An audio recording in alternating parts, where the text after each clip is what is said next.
Ladies and gentlemen, we will begin in a short moment, so please be seated and kindly ensure your mobile devices are set to silence or in vibrate mode.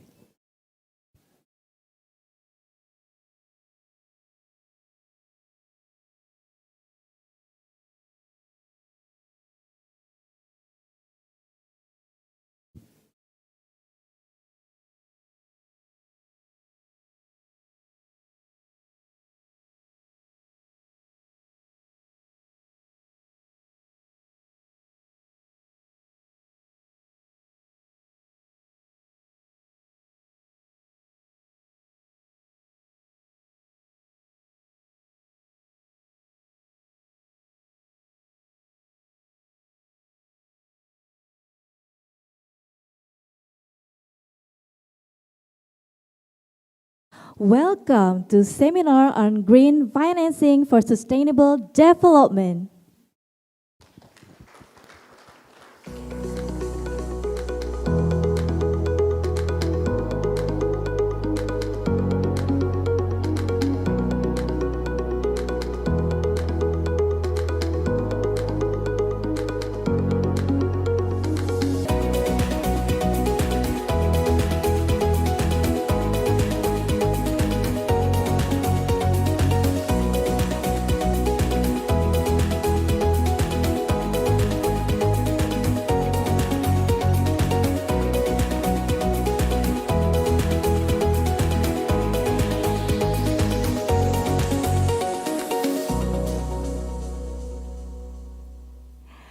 Good morning, ladies and gentlemen, distinguished speakers, fellow at Crawford School of Public Policy, Australian National University, Mr. Terence Wood, Directorate General of Economic and Fiscal Strategy, Ministry of Finance Indonesia, Bapak Widodo Ramadianto, Advisory Board Member of Malu Dong Community, Ibu Nikomang Tari Patmawati, and we are also delighted to welcome the founder of Maludong Buang Sampah Sembarangan, Bapak Komang Sudiarta, Ministry of Finance official Bali Regional Offices, GDLN Global Board members, GDLN Asia Pacific College, and all participants joining us both on-site and online.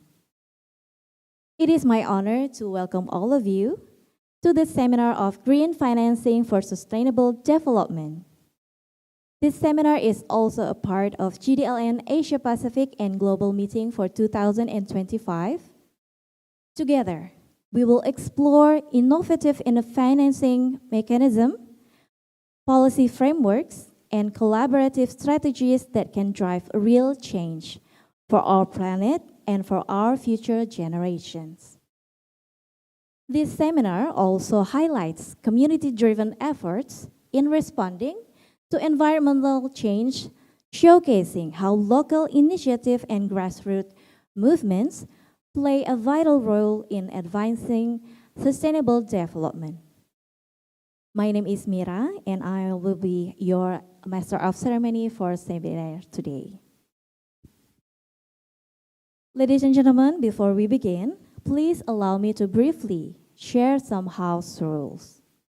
Today's seminar will be conducted in English. And to help us recognize you, please rename your ID with the format, unit, and then underscore your name. To reduce noises and prevent any sound issues, please mute your audio, but kindly activate your video if it's possible. There are gonna be 3 sessions, and at the end, there'll be a Q&A sessions. We're also looking forward for your feedback for our seminar today, so please fill out the evaluation form at the end of this event. And only those who join this webinar until the end and fill the evaluation form are eligible to get the e-certificates.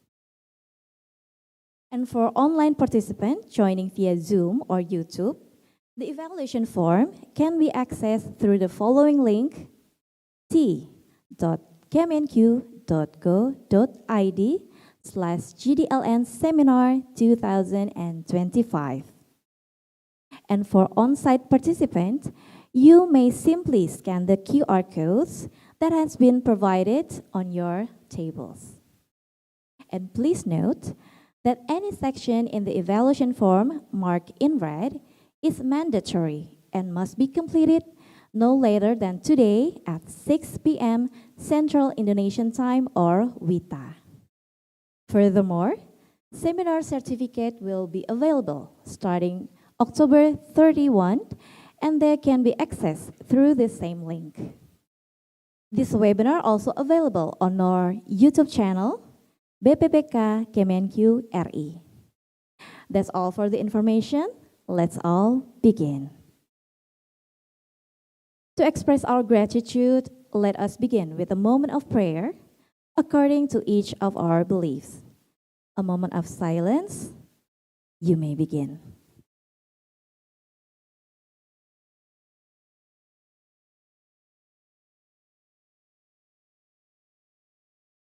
That's all. Thank you. To start our sessions, we'd like to invite you to sing our national anthem, Indonesia Raya. Ladies and gentlemen, we invite you to stand up and let the song begin.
You may beg to be seated. Thank you.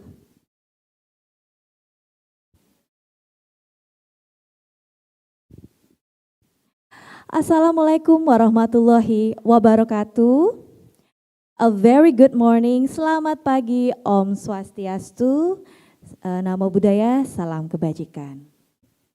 To officially open today's seminar, we are very honored to invite the Director of Public Finance Training Center, Bapak Albertus Kurniadi Hendartono, to deliver the keynote speech on the strategic role of green financing in sustainable development. Please welcome Bapak Albertus Kurniadi Hendartono to the front of the stage.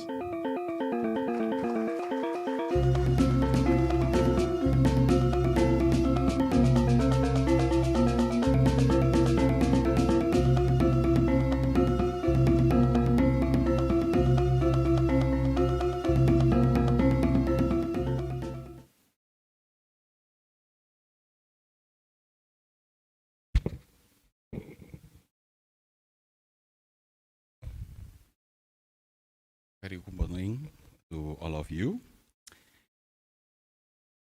I want to greet our distinguished speakers, Mr. Terence Wood, and then Dr. Widodo Rahmadianto, Ibu Nikomang Tari, welcome, and also our esteemed guest, Professor Hayong Yoon, and I think she's online, and all distinguished participants from GDLN Asia Pacific Regional and Board meeting. We also have here the founder of Malu community and our colleagues from regional office, from Ministry of Finance,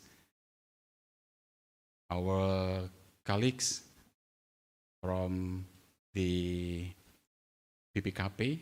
Selamat datang Bapak, terima kasih sudah hadir. From Politeknik Negeri Bali, as well as dari BRIDA. Selamat datang Pak, terima kasih. Assalamualaikum warahmatullahi wabarakatuh. Om Swastiastu. Distinguished guests, ladies and gentlemen, especially for our delegates, I hope that all of you enjoy yesterday's cultural visit, and I hope that this cultural visit become a special moment for all of you. That's why in the backdrop we put a special moment. I believe that everybody has your special moment, including me. I have my own special moment. Let me begin by telling you a story. But don't start to sleep, yeah? Back to the late of 1990s, as a young official of the Ministry of Finance, I was here, work in Bali, and my office is not far away from this building, and I think it's around 10 minutes walk. Live in Bali is a special moment for me, and I try to bring my memory back to around 26 years ago, and found that there are things that are still the same. Bali is still beautiful. The culture is still remarkable. While tourist destinations are fantastic, and of course, the foods are delicious in my liking. I hope you enjoy the food from Bali's food. However, as far as I'm concerned, Bali is also changing. You may find traffic everywhere. Housing, buildings are flourishing. It's different with 26 years ago. But thanks for the development. Besides, I have to admit that during my stay in Bali, Denpasar is going hotter.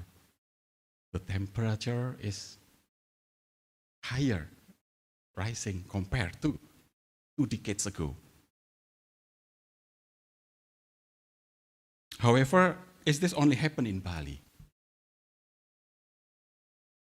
Maybe you can find some research that almost everywhere temperature is rising, and the Earth's global temperature is rising with the rate of warming accelerating in recent decades.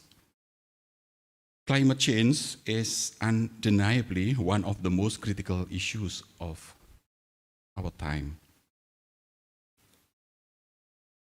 Indonesia, based on our data, recorded an average temperature of 27.7 degrees Celsius, and this is the highest for April since 1981.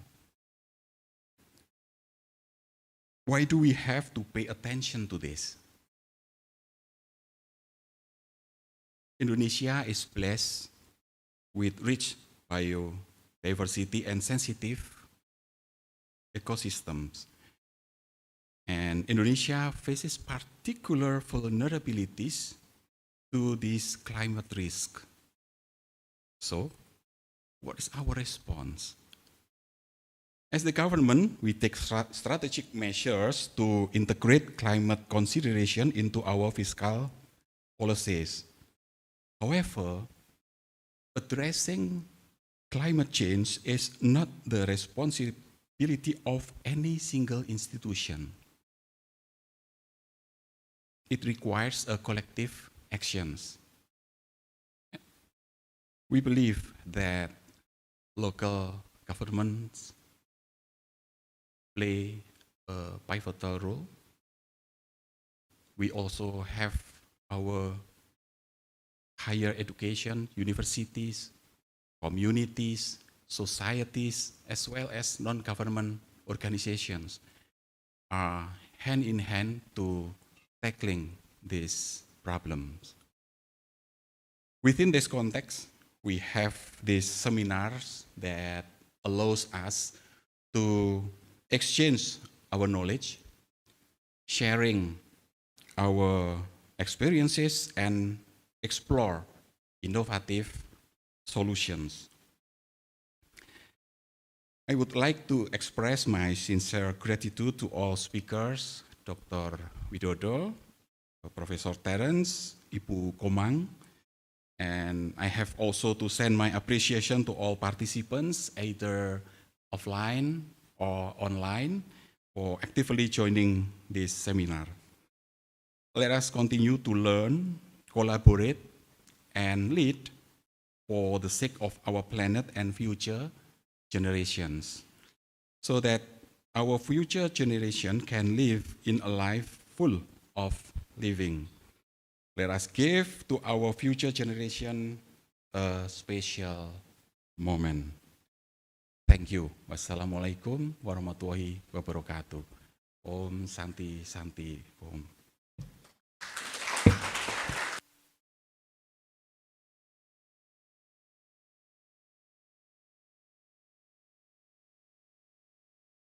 Thank you, Pak Kurniadi, for the remarks.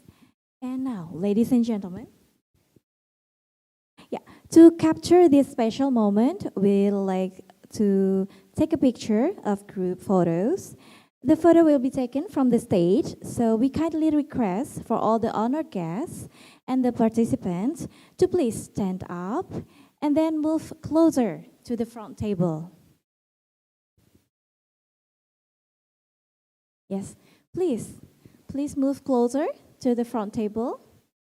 Yes, walk a bit to the front.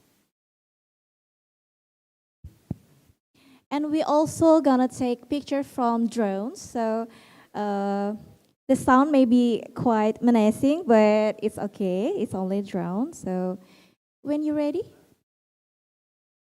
Okay, from the right and left corner, could you please move closer to the center? Yes.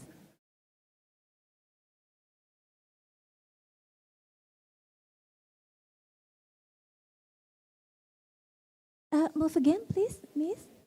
Move a bit to the center again. Yes.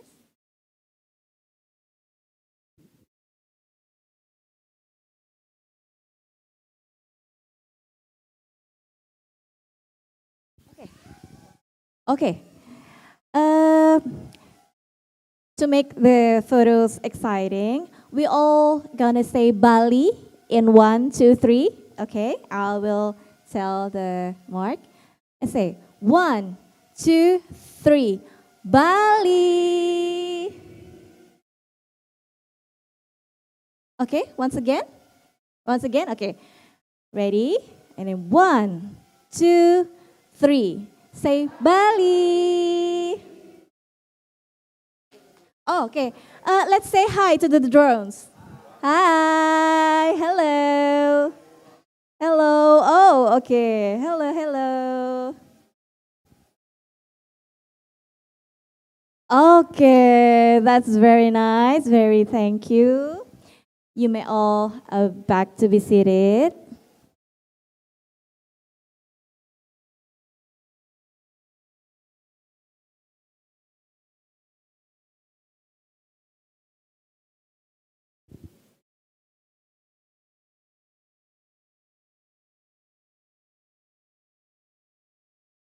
Okay, ladies and gentlemen, we will now proceed to the discussions and Q&A sessions. To lead these sessions, we are delighted to have Ibu Matondang Elsa Siburian as our moderator for today's seminar.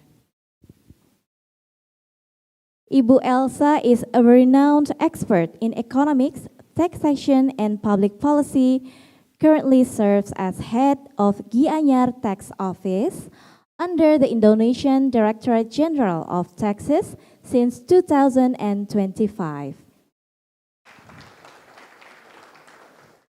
And was previously Chief of International Tax Agreement and Cooperation from 2020 to 2024.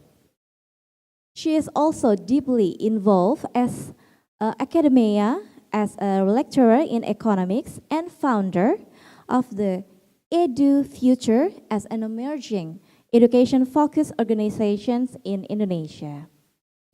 She earns her doctorate in global political economy from Waseda University, Japan in 2020 and holds dual master degree in economics and public policy from Yokohama National University and National Graduate Institute for Policy Studies in Tokyo. Ibu Elsa is also a prolific researcher with numerous publications on fiscal decentralization, income inequality, and public goods provisions. With her extensive experience, she will lead us in the discussions for today. Please, once again, give a warm round of applause for our moderator for today. Good morning, Bu Elsa. Very good morning to you. Oh, Get yes. Thank I you hope for having me. we're all in a good condition today to start our events. I can see from your smile. Thank you. And Bu Elsa, before we begin, allow me to briefly outline for our structure for today's seminar. This seminar will be divided into 3 presentation stages, each lasting for 25 minutes. And then, following these sessions, we will have 45 minutes discussion at the end and a Q&A segment for the participants. Yes. And we kindly appreciate for your support in managing the session flow and time. And thank you, and the floor is yours. Thank you, Bo Mira, for your nice presentation. And hello, everyone. Everyone happy here? Like a bright and sunny day in Bali, just like always. So I hope everything and everyone will do fine for you, yeah? So let's begin our GDLN seminars for today. So I would like to ask the esteemed speaker. The first speaker is Mr. Widodo Ramadianto, the Senior Policy Analyst from Fiscal Policy Office, has numerous experience as a policy analyst and obtained a doctorate degree from the Victoria University, Australia. Please, Mr. Widodo, would you please join us?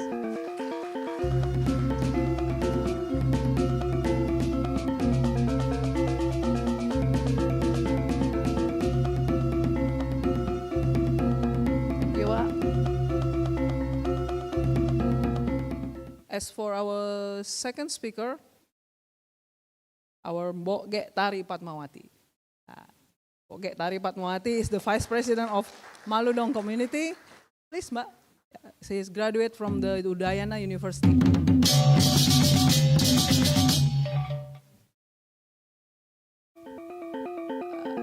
And then maybe later, Professor Terence Wood will join us during the discussion from the ANU, the Crawford School from the ANU University. Will be joined later.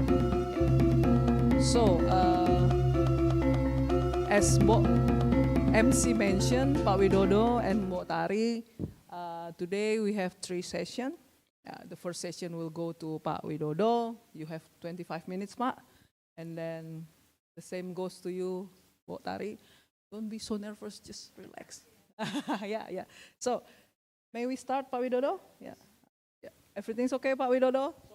Okay, so far so good. So, the floor is yours, Pak Widodo. Okay, thank for you. 21 minutes. 25 minutes, like Michael and Tulok, but I'm not. I hope I'm not 25 minutes too late. Yeah. Can I please standing up? Not stand up comedy, but just. Okay. Please.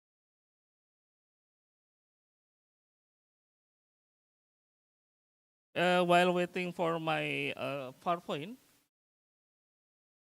allow me to introduce that I'm Widodo. We are talking about green financing now. That's why I'm wearing a green udang now.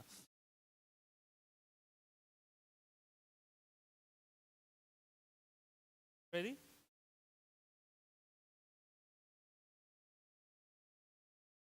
Not 25 minutes too late. Okay. We now discussing about the financing renewable energy project. Next.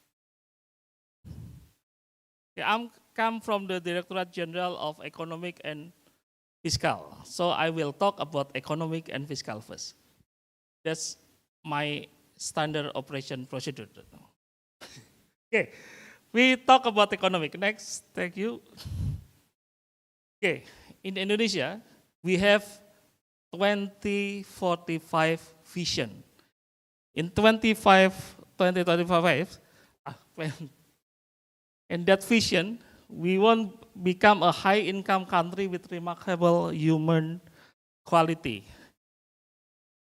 It means that in that year, we have more than 200 million middle-income class, 65 female labor force participation, mostly live in the urban area, near zero poverty and natural unemployment rate 3 to 4%.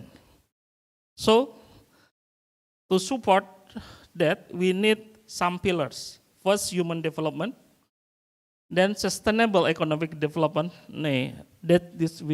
We talk about this today.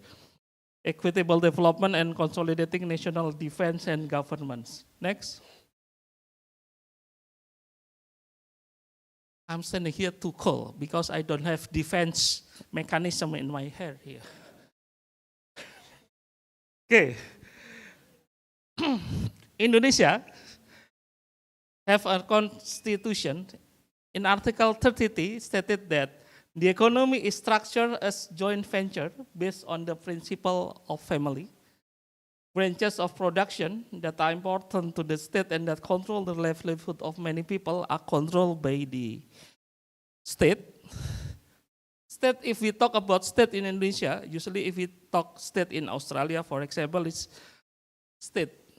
But in Indonesia, state is mean national, like federal in US or Australia.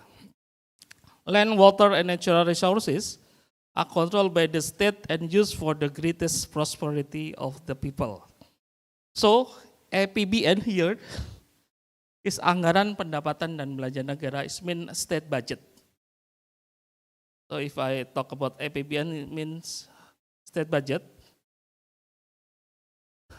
We use as instrument to achieve the goals.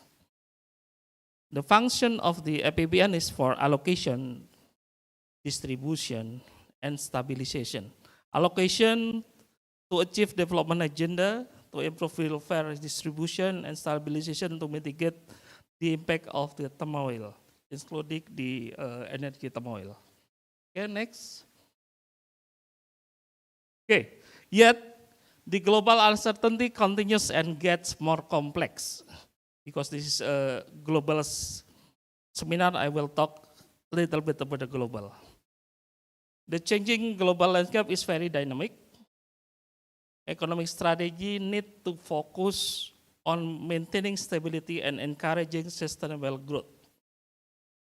We see stagflation risk, food and energy insecurity, financial sector volatility, weakened global institution, and high geopolitical tension. So the fiscal policy must be anticipatory and responsive. Okay, next.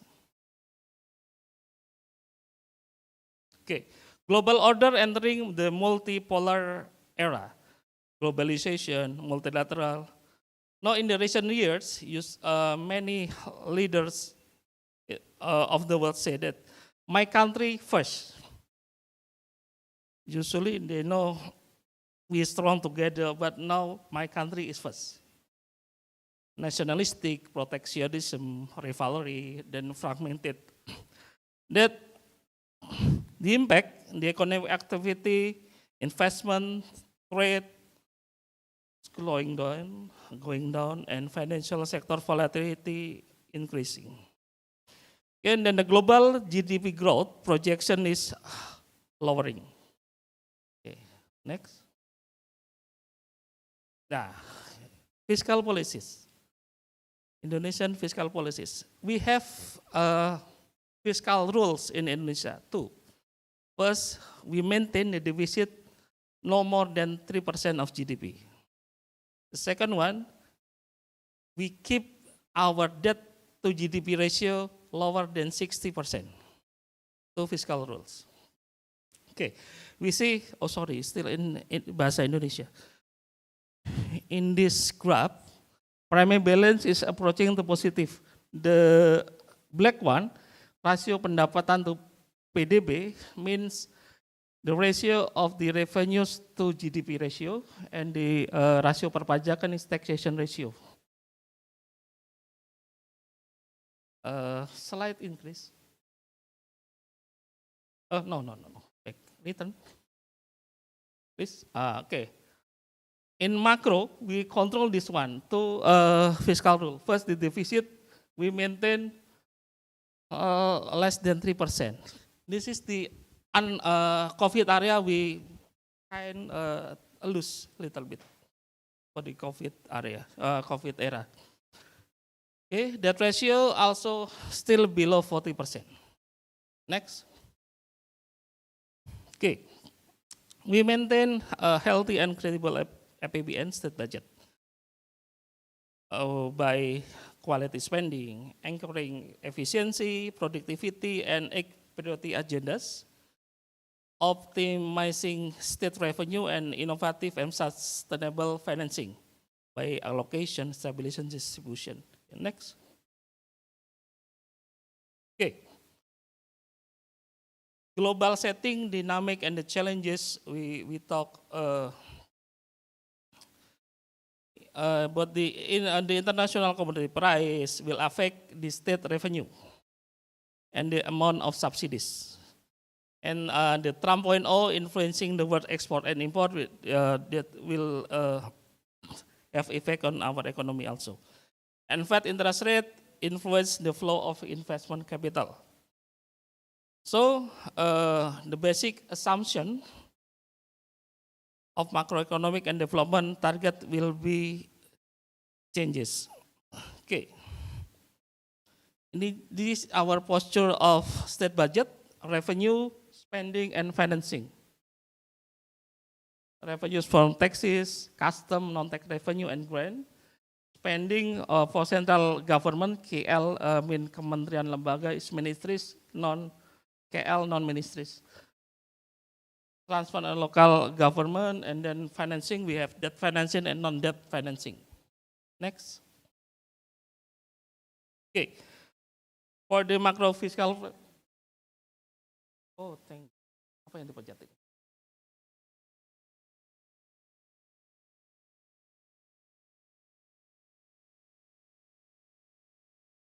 Oh, tidak mempan, Mbak. Kurang besar. Karena yang megang besar. Oke, terima kasih. Anyway. Oke, macro fiscal framework. Fiscal policy untuk tahun 2026 mau jadi bahasa Indonesia gara-gara. The fiscal policy is designed to remain expansive, targeted, and measurable with control deficit of GDP. Okay, next. Okay, this is our new president, Prabowo agenda, X medium term strategy, supporting the development of food security first. In food security, we encourage food self-sufficiency by building food bomb, price stabilization, and the welfare of farmers and fishermen. The second one is food security, increased production of oil and gas, price stabilization, clean energy transition, and emission reduction. We also have free nutritious meal, and then education program. We create People School, Garuda Superior School, school revitalization, and the health program. We have now free health check program and village cooperation for MSME. We now have more than 80,000 KDMP, means village cooperation. We also have defense program, modernization of Alpha Hankam means the security and defense instruments. And then the last one, the investment acceleration and global trade. Okay, now we focus on the energy security. Next. Next. Okay, the strategic value of energy security for the economic stability as an engine of growth and economic transformation and fiscal sustainability. In the current condition, the existing oil and gas condition decline, large potential remain underutilized, slow upstream sector investment, oil and gas trade deficit, and plus in the electricity condition, large potential electricity demand is increasing per capita energy consumption, but in Java, we have oversupply power. And coal still dominating power generating fuel mix. So we need to have a smooth energy transition. We want to have energy security, economic stability, and fiscal sustainability. The challenges are global commitment to reduce emission, development on renewable energy. We have a lot of potential of geothermal, for example, and now currently we are boosting waste to energy plants, and we can talk later on. Promoting low carbon economic growth, driving energy transition for better economic transformation. Next. Okay. Energy security remains under challenges. The yellow one here is the proportion of the renewable energy, still 40%. It's quite small. Mostly we generate electricity from fossil base, like mostly from coal. Okay.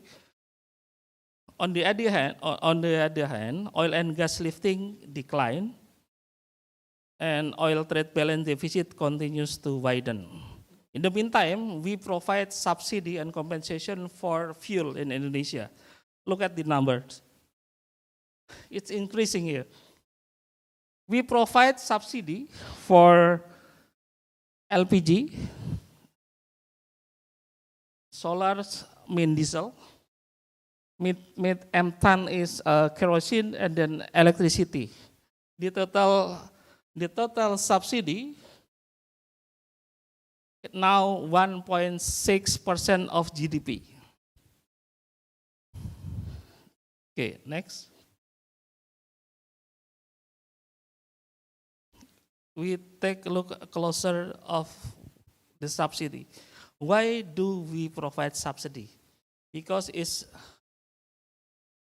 a tool for solve absorber. So when the global fuel price increasing, we absorb the risk, not just distribute to the people. The government absorb the risk first, so the people does not suffer. Okay, like in 2022. Next.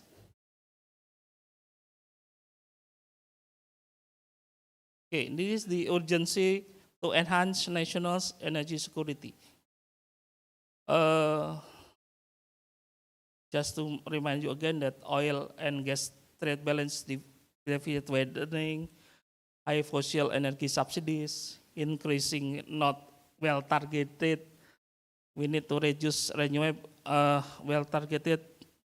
We need to develop renewable energy, low renewable energy share, only 40%. So the policy responses, first, to boost productivity by increasing oil and gas lifting, encourage investment in upstream oil and gas, and then price stabilization, improving the effectiveness of subsidies, compensation, promoting equitable subsidies, and then we need to develop more massive renewable energy. Okay, we develop renewable energy based on the electricity. 1 minute more. Support progressive energy transition and promoting environment-friendly fuel. Next. Okay, this is the financing option for Indonesia. Next. Okay. Usually project in Indonesia financed by private sector, government, or public-private partnership. The private partnership will easily catch the financially viable projects, including the renewable energy. But government usually need to build an economically viable project. For example, for waste to energy project, nobody want to build that because it's not financially viable. Usually, the viability is the electricity price is low. So the government just established a new law that the waste to energy price increasing. Currently, the new law said that the waste to energy price is 20 cents per watt hours. Okay, and then you see before that our economic condition is not, we don't have enough capacity to build infrastructure project, including the renewable energy project. So we need to boost more public-private partnership. How? By making the unfinancially viable become financially viable. So government provide some support. Next. Okay. PPP as creative financing scheme. This is Pak Kur expertise. Okay. Private usually attractive IR for the private sector. That's the private sector needed. And then PPP, value for money of PPP scheme more than the state budget scheme. SOE or ROE, government leverage 30% to 70% loan from private sector. And APBN become the last resort. Okay, next. The key is resharing. This is the PPP scheme here. So we need to attract more private entity to build renewable energy. Here, business entity. Business entity only doing business if it's profitable. So the government will provide this kind of support like project development fund viability support, infrastructure guarantee, availability payment support, and infrastructure finance to make it more attractive.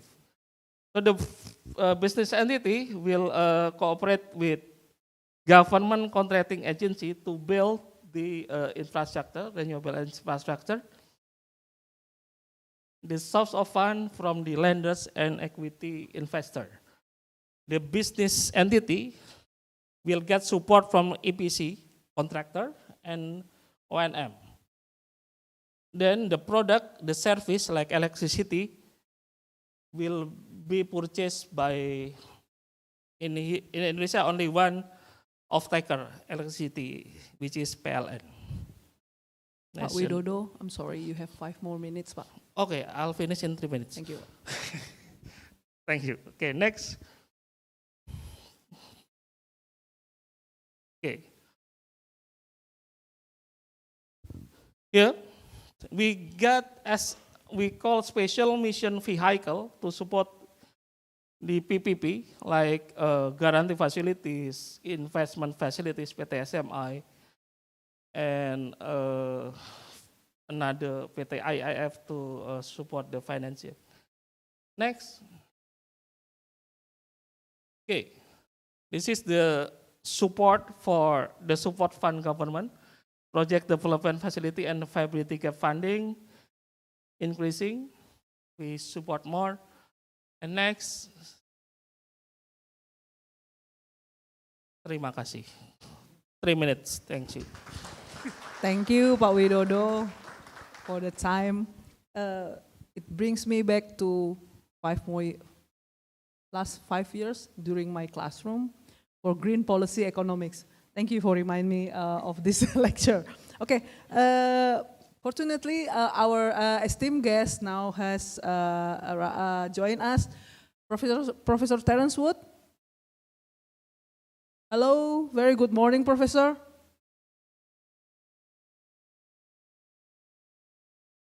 Hello, can you still mute, I think?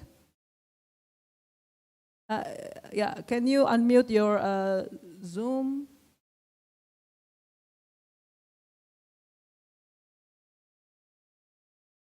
Can someone from the committee help?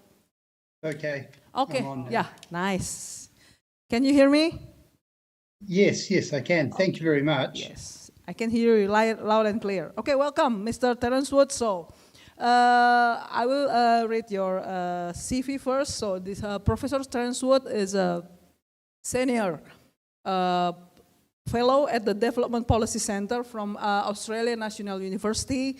He got a doctorate degree from also the same university, the Australian National University. So, Professor Wood, you have 25 minutes for the presentation. The time is yours, Professor Wood. I think you have to allow me permission to share my screen too. Thank you. Okay, we'll. The committee will share the presentation, I think. Okay, all right. Well, thank you very much for the opportunity to speak today. I'm really looking forward to the chance to talk to you all. And I wish I was in Indonesia with you, but I'm here in Wellington, and so this will be an online presentation. It's a presentation based on a paper that myself and my co-author Alyssa Lang wrote based on an analysis of Australian climate adaptation aid finance. And Alyssa was born in Indonesia. And she's also an econometric wizard. So to the extent that I have anything useful to say, I am very much in Alyssa's debt. So could you please move to the next slide? Thank you. Back one slide. Okay, so I'm going to talk to you today on a subject that's really bound together by two promises. And the subject that I'm going to speak to you about is the aid that Australia has promised to give countries in the global south to help those countries tackle the effects of climate change. And in particular, this aid that Australia has promised to give to countries in the global south to help them adapt to the effects of climate change.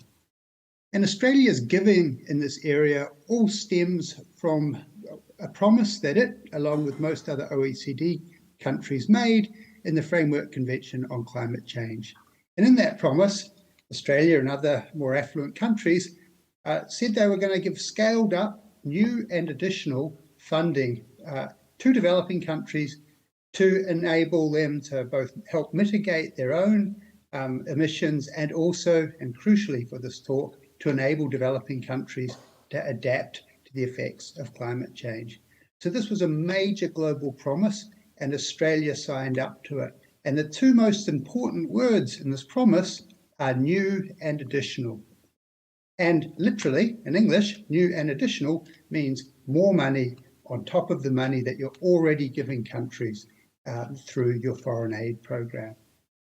So that's what Australia and other donor countries promised to do. Now we can just go to the next slide.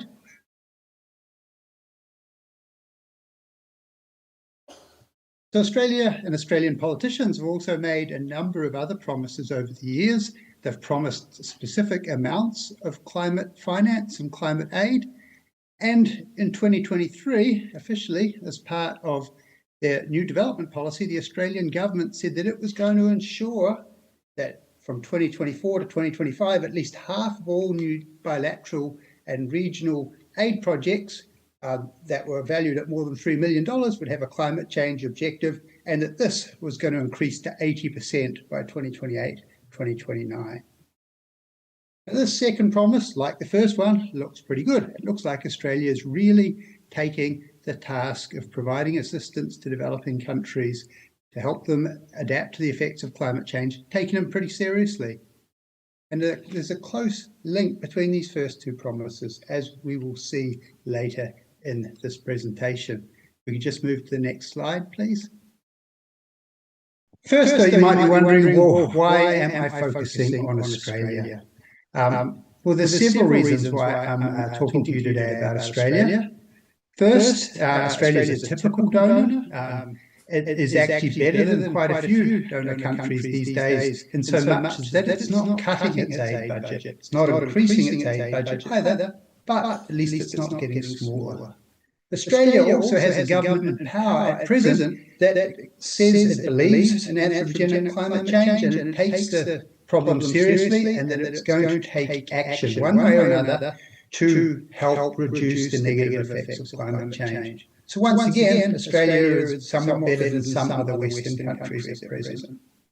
Also, Australia is important because it's the largest aid donor in the Pacific region. And the Pacific is, as you all know, the part of the world that is most vulnerable to the effects of climate change. And so that is why Australia is a particularly interesting case to study. Next slide, please. And not only am I focusing on Australia, but I'm going to focus in this talk on climate aid. So as you all know, the promises that Australia made in the Framework Convention were to do with something broader than just aid, something called private climate finance. Climate finance can involve non-concessional lending and private finance in addition to aid. But in Australia's case, aid is by far and away the largest component of its climate finance. If you want to talk about Australian climate finance, you really need to talk about Australian aid. And if Australia has promised that it's going to provide new and additional climate finance, well, inevitably, this would entail new and additional aid. Next slide, please. Thank you. And then, of course, under the Framework Convention, donors can give aid either to help countries mitigate their own emissions or to help countries adapt to the effects of climate aid. And I'm speaking to you today about Australia's climate adaptation aid, and the reason why I'm focusing on that is that most of Australian climate aid is focused on helping countries adapt to the effects of climate change. And this is perfectly sensible and perfectly reasonable because the bulk of Australian aid goes to the Pacific. And Pacific countries don't emit much by the way of greenhouse gases, but they are, as I said, very vulnerable to the effects of climate change. So if you want to understand Australian climate finance, you really need to understand what's going on with the aid that Australia gives to help countries adapt to the effects of climate change. Next slide, please. Just very briefly, so the rest of this presentation is based on the data that Australia reports to the OECD. These are good quality data. They're also used when Australia reports to the UNFCCC on its climate finance contributions. There are just two things you need to know about these data. When Australia reports to the OECD on its climate projects or on its aid projects, it tells the OECD whether its projects are not related to climate change at all, or whether they're climate principal, which means projects that are entirely focused on helping countries tackle the effects of climate change, or whether projects are climate significant. And climate significant projects can have other objectives, but they need to have been designed and need to have been implemented in a way which incorporates challenges associated with climate change or adapting to challenges associated with climate change in a central manner. So these projects might not solely be about adapting to the effects of climate change, but climate change still needs to be central to the way they are run. Next slide, please. Next slide. Great. Thank you. And so when Australia totals up and tells UNFCCC how much climate aid it is giving, it claims that 100% of the value of its climate principal projects are climate aid, and then it claims that the value of about 30% of its climate significant projects, it claims that about 30% of the value of them are climate aid. Next slide, please. So this chart tells us what's happening with Australian climate aid. And it seems like it's telling us a pretty positive story. It seems to be telling us that, well, Australian climate aid was actually dropping between 2011 and 2018, but then all of a sudden, Australian climate aid went up in 2019, and climate adaptation aid continued to rise rapidly, so that now in 2023, Australia is giving more climate adaptation than it ever had before. So that looks like a good, happy story. Unfortunately, however, there are a few other matters that make this tale a little bit more complex. Next slide, please. So the other thing that you need to know about Australian aid is that once we take inflation into account, Australian aid is not getting any larger. It's no longer falling like it used to be. It's not falling like aid from the United States or the United Kingdom is at present, but it's not getting any bigger either. So the overall Australian aid budget isn't growing. Yet at the same time, Australian climate aid is going up. These two facts don't seem to fit together very well. So let's have a look at the next slide, please, and I'll explain to you just what's going on. So the reason why Australian climate aid is going up while the Australian aid budget, the overall Australian aid budget, isn't increasing is because an increasingly large share of Australian aid projects are said to be related to climate adaptation. That is, the Australian government telling the OECD that an ever larger percentage of its projects are, in one way or another, focused on helping countries adapt to the effects of climate change. Next slide, please. So that percentage change is already telling us something. And the something that it's telling us is that the climate aid that Australia is giving isn't actually new and additional to the money that its original aid budget. So it's not really following the spirit of the promise it made in the Framework Convention on Climate Change. Rather, one way or another, the composition of the aid that it gives is changing so that a larger and larger share is claimed to be associated with helping countries adapt to the effects of climate change. Well, how's it doing this? Well, it is closing some existing projects and replacing them with climate-related projects. But in addition to that, Australia is discovering, all of a sudden, and somewhat surprisingly, that quite a lot of projects that it once thought had nothing to do with helping countries adapt to the climate change actually do have something to do with helping countries adapt to climate change. Indeed, as you can see, in 2019, overnight, Australia found that quite a large share of its aid projects that once upon a time didn't have anything to do with helping countries adapt to climate change actually were climate related, and that's what they told the OECD.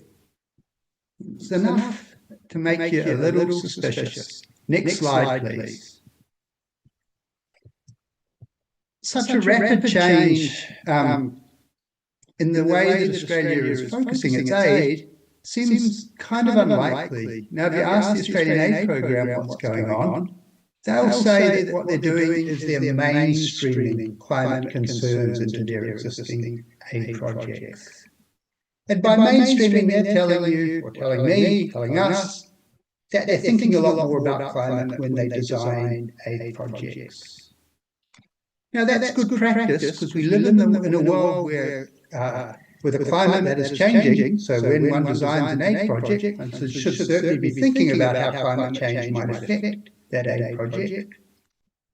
But mainstreaming is not the self-same thing as giving new and additional aid to help countries adapt to the effects of climate change. Remember, new and additional is what Australia, along with other Western donors, promised in the UN Framework Convention on Climate Change. Also, and next slide, please, it's very hard to mainstream climate concerns into aid projects overnight. And if you recall from my slide 2 slides ago, there was a very rapid change in 2019. And that's not the sort of change that you would anticipate with such a significant reconfiguration of how a donor country gave its aid, as might be suggested by what Australia talks about when it says it's mainstreaming climate into its projects. So it's a very rapid change that doesn't really fit with the ethos of this thing called mainstreaming. And what's more, if you look at individual aid projects that Australia once upon a time said had nothing to do with climate change, but which it now says have something to do with climate change, you'll find quite a few examples of projects where the relationship between the aid project and climate change seems very dubious. So, for example, Australia has been running an aid project in Papua New Guinea, which it says is about capacity building and technical assistance for governance, providing support services for the transport sector, policy advice, strategic direction, financial procurement oversight, and monitoring and evaluation. Once upon a time, Australia said that this project had nothing to do with climate change. Now they're claiming that climate change and this project are integrally related. Yet if you look at the description of the project, it's not at all clear just what it's got to do with climate change, or even just how it could be reconfigured to take climate change into account. Similarly, here's another large aid project from Solomon Islands. This is a project that Australia is funding designed to promote economic growth, stability and poverty reduction in Solomon Islands. And it's going to do this by bringing together 3 areas: foundational skills in literacy and numeracy, education, in other words, or basic education, and technical and vocational education training, including trade and technological training, and scholarships. Now, these might all be good things for an aid project to be doing, but once upon a time, Australia said this project had nothing to do with climate change and helping countries adapt to climate change.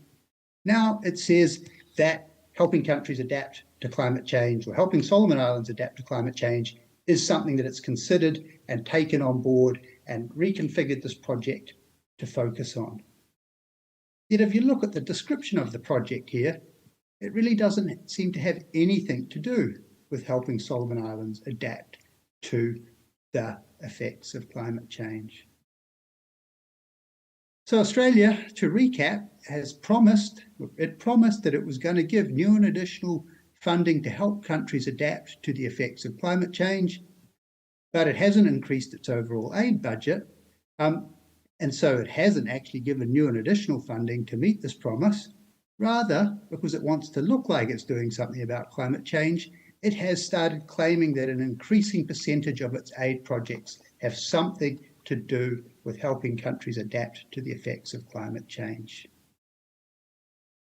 Yet, when you look at this, in addition to it not being new and additional money, you find that a lot of the change has been driven by projects which were once not associated with climate change, having been recoded so that Australia now tells the OECD that these projects are all about climate change. And when you look further at some of the individual projects, it is very hard to see what these projects have got to do with helping countries adapt to the effects of climate change. Next slide, please. And so what really seems to be going on is that in order to make it look like it's taking climate change seriously and make it look like it's trying seriously to help countries adapt to the effects of climate change, Australia is increasingly and quite creatively claiming that its aid projects are associated with climate change, helping countries adapt to climate change, even when the connections are very tenuous at best. And this has come with an important consequence for the way Australia has focused its climate aid. So if you look at the top panel of this chart, you'll see that before 2019, Australian aid projects were more likely to be focused on helping countries adapt to the effects of climate change in countries that were more vulnerable to climate change. So you can see that in the positive, the upward slope of the two lines in the top panel of that chart. The x-axis of the chart plots how vulnerable countries are to the effects of climate change. The y-axis plots the probability that any individual project will be focused on helping the country in question adapt to climate change. And what you want to see on that chart is an upward slope, because that's telling you that Australia is focusing more of its climate adaptation aid energy on countries that are more vulnerable to climate change. That's good practice. However, you look at the bottom panel, which is the chart that is based on data from the period after 2019, you'll see that the blue line, the one associated with climate significant projects, is actually sloping downwards. And what that is telling us is that projects that after 2019, Australian aid projects were actually less likely to be considered climate significant or climate adaptation significant in countries that are more vulnerable to climate change. And they're more likely to be claimed to be climate adaptation significant in countries that are not very vulnerable to the effects of climate change. So if anything, Australia is focusing more of its energy and attention now to helping countries that are less vulnerable to climate change adapt to the effects of climate change. So it seems like all of a sudden, in its determination to make it seem like it's meeting promises it made to do with climate adaptation, Australia's actually focusing more of its adaptation attention on the wrong types of countries. Next slide, please. So to conclude, well, I've been talking to you about Australia today, but there are some broader lessons about aid donors, really. And the broad lesson is that in a world where aid donors' aid is either falling, United States, United Kingdom, or staying flat, like Australia, whilst at the same time, most donor countries have promised to increase the climate finance and climate aid that they are giving, there's a major risk that donor countries aren't actually going to increase the amount of money that they give to developing countries to assist them adapt to the effects of climate change, but rather that they're going to claim that existing projects, which may not have any connection to adapting to the effects of climate change, are in some way connected to helping countries adapt to climate change. And it's through this pretense that donors are going to try to make it seem as if they've met that first promise that they made, while actually not giving any new and additional money. And there's a message for donor countries, which at least the message that I'd like to convey to donor monies is you actually either have to give new and additional money, therefore your aid budget has to go up, or you should really stop pretending to developing countries that you're actually doing, that you're actually giving new and additional assistance to help countries adapt to a world where the climate is changing. So that, I think, we'll just look at the next slide. That's all I have to say for now. If you're interested in learning more, you can just Google the paper that's on the bottom of this slide. Or if you like, when we come to question time, you're very welcome to ask me any questions that you might have. In the meantime, though, thank you very much for your attention. Okay. Thank you, Professor Oh, and I Terence. hope you don't look like the man in this slide. Thank you, Professor Terence, for the presentation. Well, I like your quote when you said, mainstreaming is good, but it's not new and no additional funding. Yeah, so we can go further later on the question and answer session. So we already heard from the government, from Mr. Widodo, and then we already heard from the academician, from Professor Terence. So let's keep it up for the practitioner. For Mbok Tari, yeah, Mbok Tari is a vice director from the Maludong community. Please, Mbak Tari.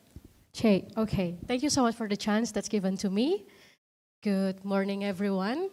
It's such an honor for Maludong community especially. And yeah, here already there's our founder, Maludong community, Bapak Komang Sudiarta, Om Bemo. Maludong is nothing without him because he himself is Maludong community. Okay, before we are going further, let's play the PowerPoint first. Before we going further talking about Maludong community, let's talk about what Bali currently face regarding their waste management. Okay, next slide. Currently, all of the Balinese people being shocked by the government regulation because they about to close the Suwung landfill. As we all know, Balinese people rely a lot on Suwung landfills because years we just throw all of our waste to that landfills and now they are about to shut down and only receive the residue waste. So where are we gonna throw our garbage? Where are we gonna put our waste? And the government also already give two policies. Next slide.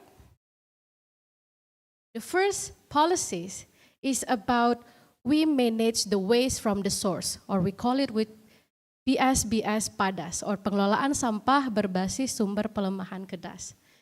So from the household, business, village, they have to think about how to manage their waste from its source. However, on the other hand, the national government also planned something for Bali. That goes to the next slide. That the government put Bali as one from 10 cities to work on the WITA project, or Waste to Energy project, which is for this project to be implemented effectively, they need around 700 or 1,000 tons of waste. So firstly, the local government about to plan that we have to reduce the waste itself. We have to really manage them from the source. The household really taking care of it by themselves. But then now the national government said, we need 700 tons of waste to make this to be effectively implemented. So now arise the question, which one that we as the community need to be campaign for others?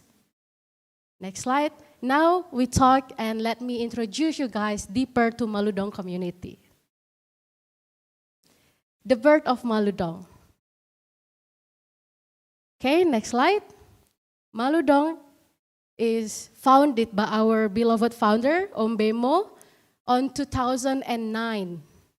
It's around 14 or 15 years ago. And it's not easy to still exist until nowadays, 2025. And the words of Maludong itself, if we translate it into English, because Maludong is Indonesian term, if we translate it into English, it will becoming be ashamed. So it's really emotional and direct, because the first thing that we would like to bring the value is that, oh, come on, dude, be ashamed. If you littering irresponsibly, you should be ashamed of that. That's the core value of the Maludong at first. Next slide. And what we do as a community. We have and we stand with 4 main pillars. Firstly, we advocate. Secondly, we educate. We take the action. And lastly, we support. Who we advocate? Not all of the local government in Bali, especially in small village, really understand or even aware that they need to have a certain policy or strategy to manage the waste of their people. So we, as a community, bring that awareness to them. We advocate them, oh, come on, you as the head of this village, you need to make rules for your people, because if you are don't, your people will literally just burn their trash, just throw it everywhere, and being irresponsible with that.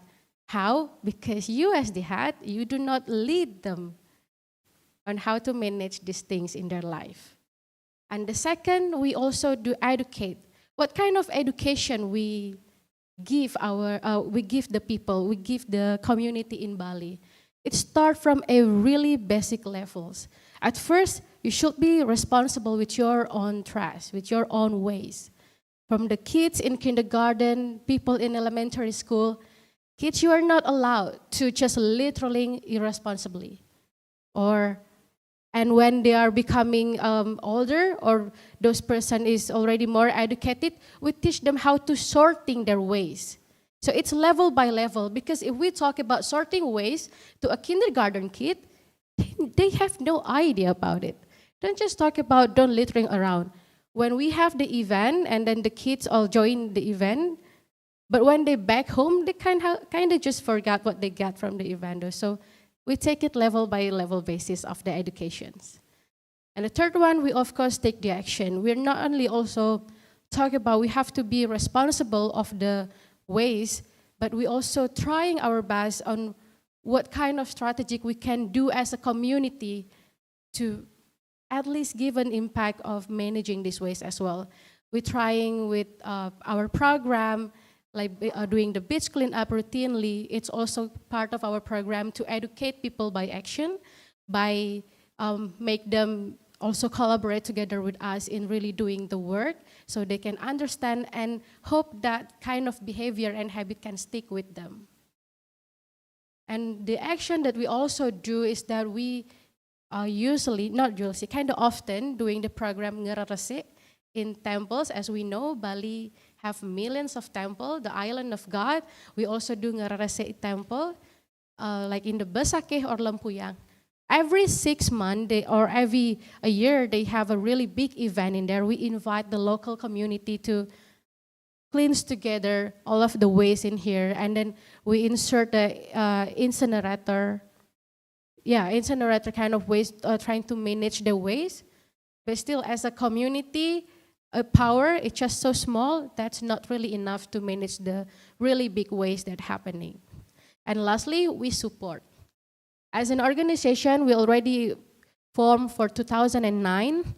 Surely most people, a lot of people also get used with, oh, we have to be responsible with our own waste. So this kind of things, this kind of campaign work and make people want to do the beach cleanup as well. Like the schools, they want to make such of charity in terms of managing their waste. So there, Maludong help them on how to and give them any infrastructure they need for that. Next slide. Okay, I think we can turn on the volume for this background, because this is how we do our educations for the elementary school students. Okay, it's fine. So yeah, this is Ombemo in one certain school in Bali. I think it's in village in Karangasem, I guess. Yeah, so Yeah, so we really, oh, it can work? Yep. Okay, it's fine. Ngerti, nggak perlu ntar gurunya lagi menyampaikan.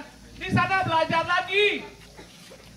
Ya, oh ini yang petugasnya juga nyampein kamu belajar di sana juga. Ya, sekarang Om di Maludong sudah komplit memberikan, tinggal dijalankan dan diawasi, Pak. Itu aja pesan dari kami dari Maludong. Terima kasih banyak. Maaf kalau Om gelur-gelur menyampaikan supaya masuk ya. Yang kedua, apa yang disampaikan kepada siapapun gurunya harus tetap disiplin, jangan ngomong-ngomong ke kanan ke kiri ya. Ya itu aja, terima kasih Bapak Kepala Sekolah. Mudah-mudahan berjalan. Okay, yeah, that's one of the clips that Om Bimo in elementary school. There is such an emotional, not that emotional shouting though, but it's like giving a intense note that kid, you really have to listen. So we already give the facilities. You can read if you forgot. But here are the facilities, you really have to really do it. The reasons why Om Bimo like that, because he do care. He really mean this action. Okay, these are sort of our event and programs that we do. Ngeresik Lempuyang, we do the world clean up days, and yeah, many beach cleans up. And of course, on Denpasar disaster response, when Bali have a massive flood disaster, it's really, yeah, it's such a pity for all of us. And Maludong also becoming one of the community who responds to that disaster. Okay, next slide. Yep. This is the ripple effect. So from 2009, when the community is just really small people involved in there, but days by days, many people come, many people go, but those who's going out never forget the value that we're teaching them. Oke, terima kasih atas partisipasi teman-teman semua. Yeah, this is the community, the youth community, the students, college students that involved in and becoming volunteers in our event. We really give the education by doing the action as well. When we said you do not littering irresponsibly, okay, we really cleanse the place that is dirty. We come really from a field, from the street, not on the table with the open laptop and just talking about. We really have to do the waste management. We really have to care about this climate and everything, but we really do the work for it as well, with a small step that we can as a community. Okay, next slide. Yeah, and now as a community, and surely there's so many obstacles that we face on the ground. Next slide. And growing awareness is surely gonna take time. Next slide. Firstly, maybe about manpower. As a community, we are all driven as a volunteer, driven by our core belief that we really care for this earth. We really care about Bali especially. So there is no contracts in our work. We have to take the strategic planning, speaking, campaign to it, and take it into the executions. And those kind of work is based on voluntarily that I want to do this, you know. So from 2009 until today, many people come, many people go, but Om Bimo still in Maludong. And the resources, somehow, when we build when we would like to make any program, we rely a lot on the CSR because we cannot have our own financings or fundings. So make our movement limits. There's an infrastructure gaps as well. When we do our beach cleanup or when we do any kind of actions, it's gonna be such a problem when the infrastructure is not aligned with our action. Doesn't align here is the lack of it. And then the policy consistency. At first, we campaign about now we have to taking care of our waste from the source, but then keep changing the regulations. There's now the issue of WTE, WTE, and then there's another issue about, there's the regulation keeps changing. It also makes us confused on what we should spread to the community. Because as a community, as an NGO, we understand our role can be the helpers of the government to educate the people. And also the last one, but the core obstacles, of course, the behavioral change. Because we stand here to educate people, to bring up their awareness about don't littering irresponsibly. And changing people's behavior do not take days, but it can take years or it can take any longer. That's the reason why we keep doing this again and again. And even though people say that, your movement is just so marathon, you keep doing that and that again, do that and that again, people still do not get it. So it really takes time, and we keep doing it again and again, so this value can really stick on it. That's our hope. Next slide.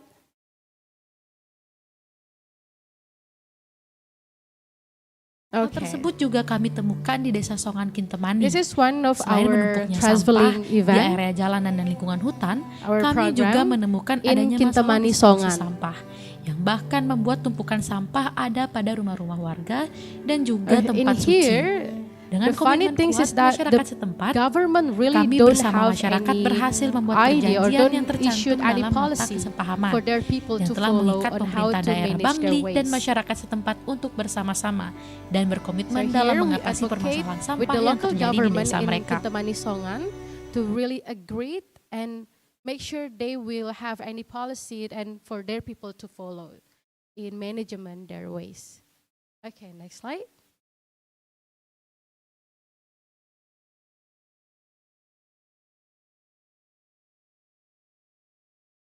And here, as the Malu Dong standing with all of the governments and the policy maker as well, really need to be understood that all of the community works, it's a grassroots kind of work. It's a really small pieces kind of work to taking care about waste management or even globally talk about climate change.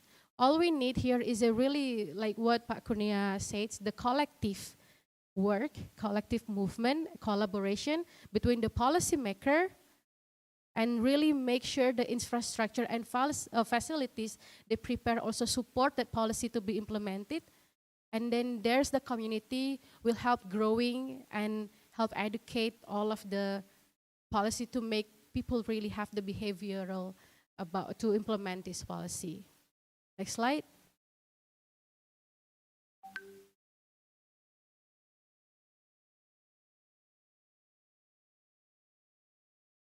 Yeah, next slide.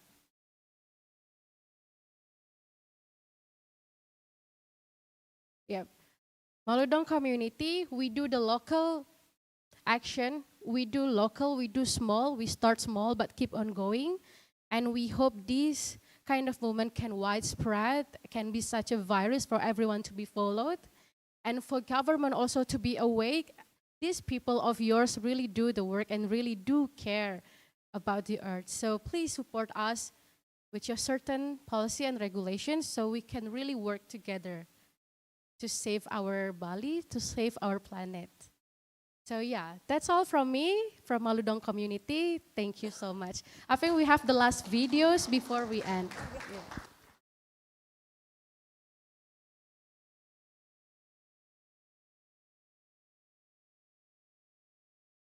Can be next. Yeah. Malu dong hati, buang sampah sembarangan. Malu dong hati, nodai alam dan lingkungan. Malu dong hati, mewariskan bencana. Malu dong hati, buang sampah sembarangan. Ini semua gara-gara orang-orang yang nggak bertanggung jawab sama sampah. Jadi jangan dong buang sampah sembarangan, malu tahu. Eksekusi semuanya hari ini sampai selesai. Habis itu kita makan. Malu dong hati, buang sampah sembarangan. Malu dong hati, nodai alam dan lingkungan. Malu dong hati, mewariskan bencana. Malu dong hati, buang sampah sembarangan. Malu dong buang sampah sembarangan.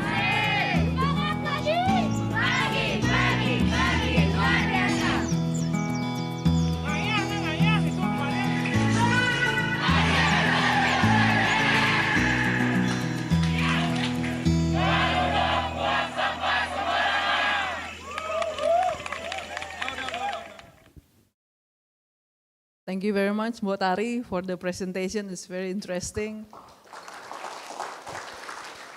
And thank you for starting small, and thank you for starting now. At least you start. Thank you. So, ladies and gentlemen, it brings me a bit story. If you watch from YouTube, there's a supporter from Japanese football or soccer. They always cleanse the stadium after the match. Yeah, and I remember when I was doing my education there, we find it very hard to find the trash bin. So if we ate onigiri, you know onigiri, or snacks, yeah. So we have to put it in our pocket or in our backpack. So every night, my backpack full of empty aqua bottles. Or the snacks, empty snacks. So, yeah, I mean, like, I agree with you. Education and upbringing is the key. So, it brings us for the next session. That is the question and answers. So, if the participants from here have questions, we can share your experience, your curiosity, and maybe you can address your question to the speakers. Maybe we can open the first 3 questions from the audience. Okay, I have the first one. Okay, second, and I ask. First session closed. Okay, first one, Boke.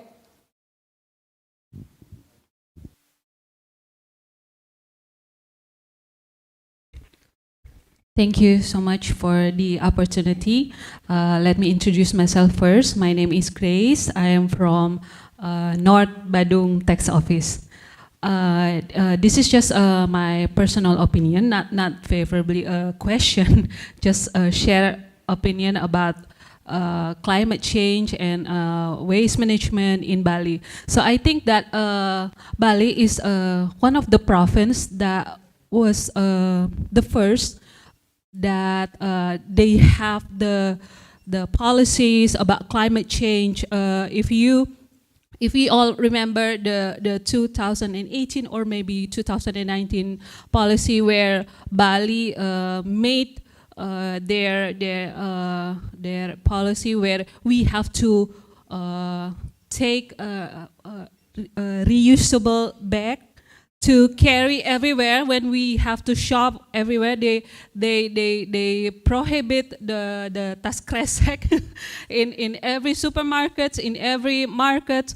I think that is a huge success for the Bali province, and we should be thanking Bali for that, because when I personally experienced the 2019 policy, it became a habit in me. It became a habit where not only in Bali, when I come home to my hometown in Manado, I bring the reusable bag everywhere to take with me. And that's a huge process for myself to participate in the climate change. And I think the 2025 policy where the Bali government we have to sort the waste, I think it will be a huge success also, because I have a strong optimism that this is going to be like that. So I think what Ms. Tari said is a heartfelt presentation where she also participate in the successful of the policy. I think that is all. Just my personal experience in climate change. Thank you. Thank you, Mbak Grace, for the comment. And then, Pak, silakan.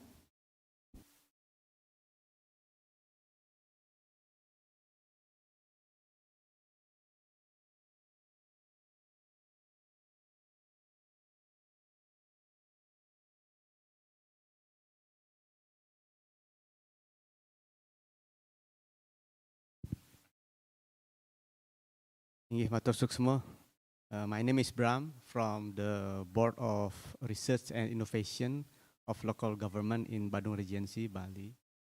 I'm very honored to be invited in this very special seminar, and I see this from a positive views that everybody concerned about climate change, or if we see it too complex, let's see in Bali, people might be understand it better if we talk about waste management, because if we talk about climate change, maybe not everybody understand it very well.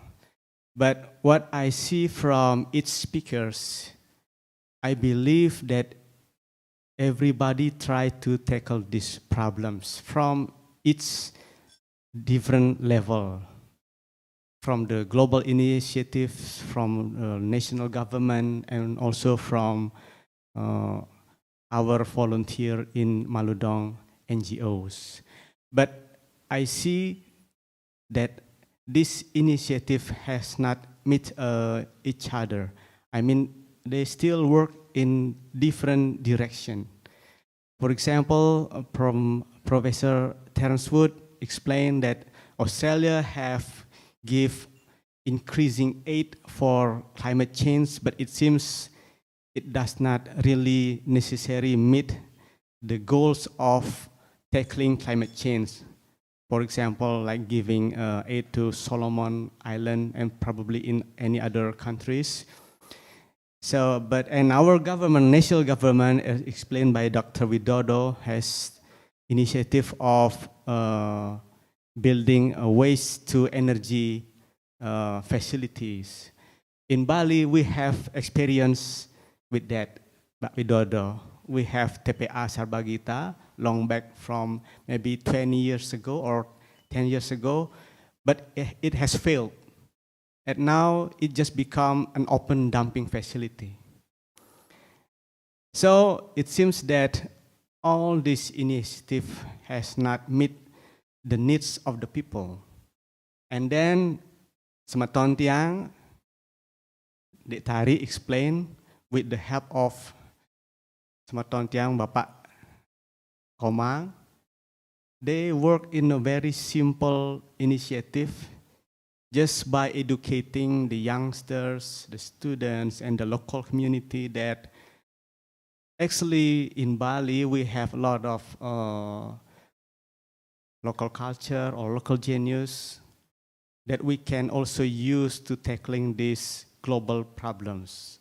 We have the culture of Mareresik, but probably the challenge is how to adopt this local culture with modern one. Let's say about separating plastics and non-plastic waste.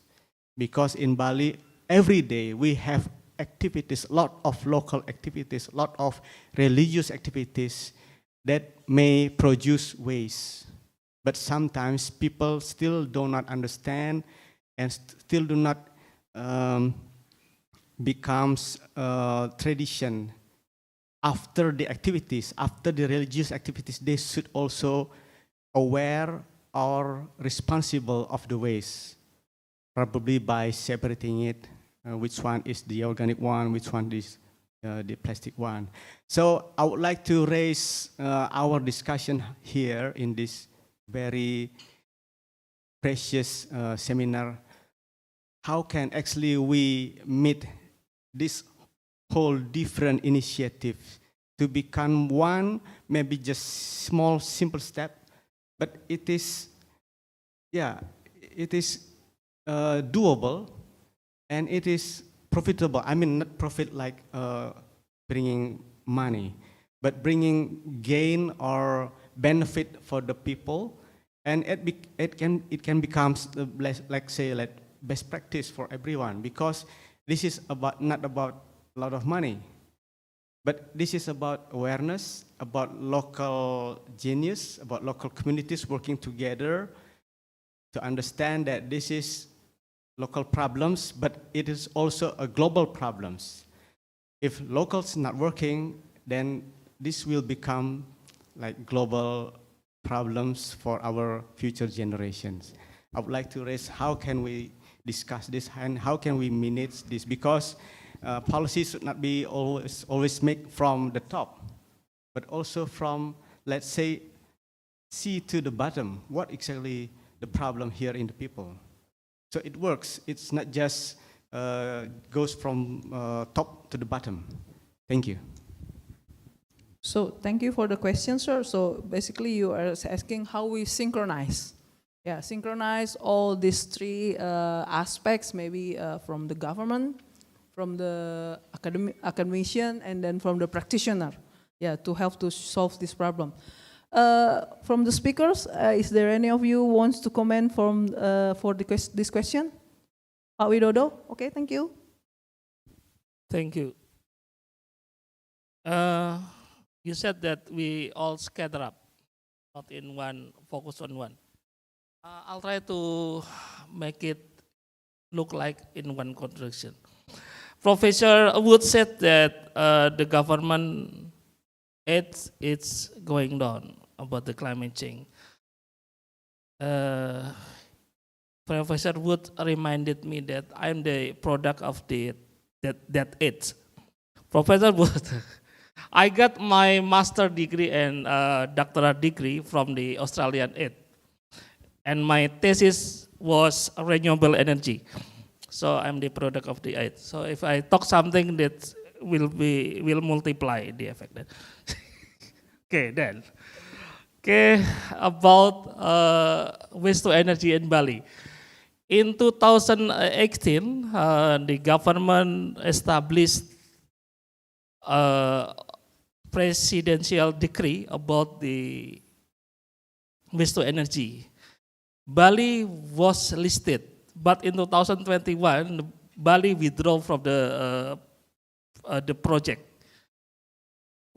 Bali, if I'm not wrong, wanted to convert its waste into RDF. RDF is refuse derived fuel. We can talk later on, but currently in this year we established a new presidential decree, President Decree number 109, and Bali joined us back.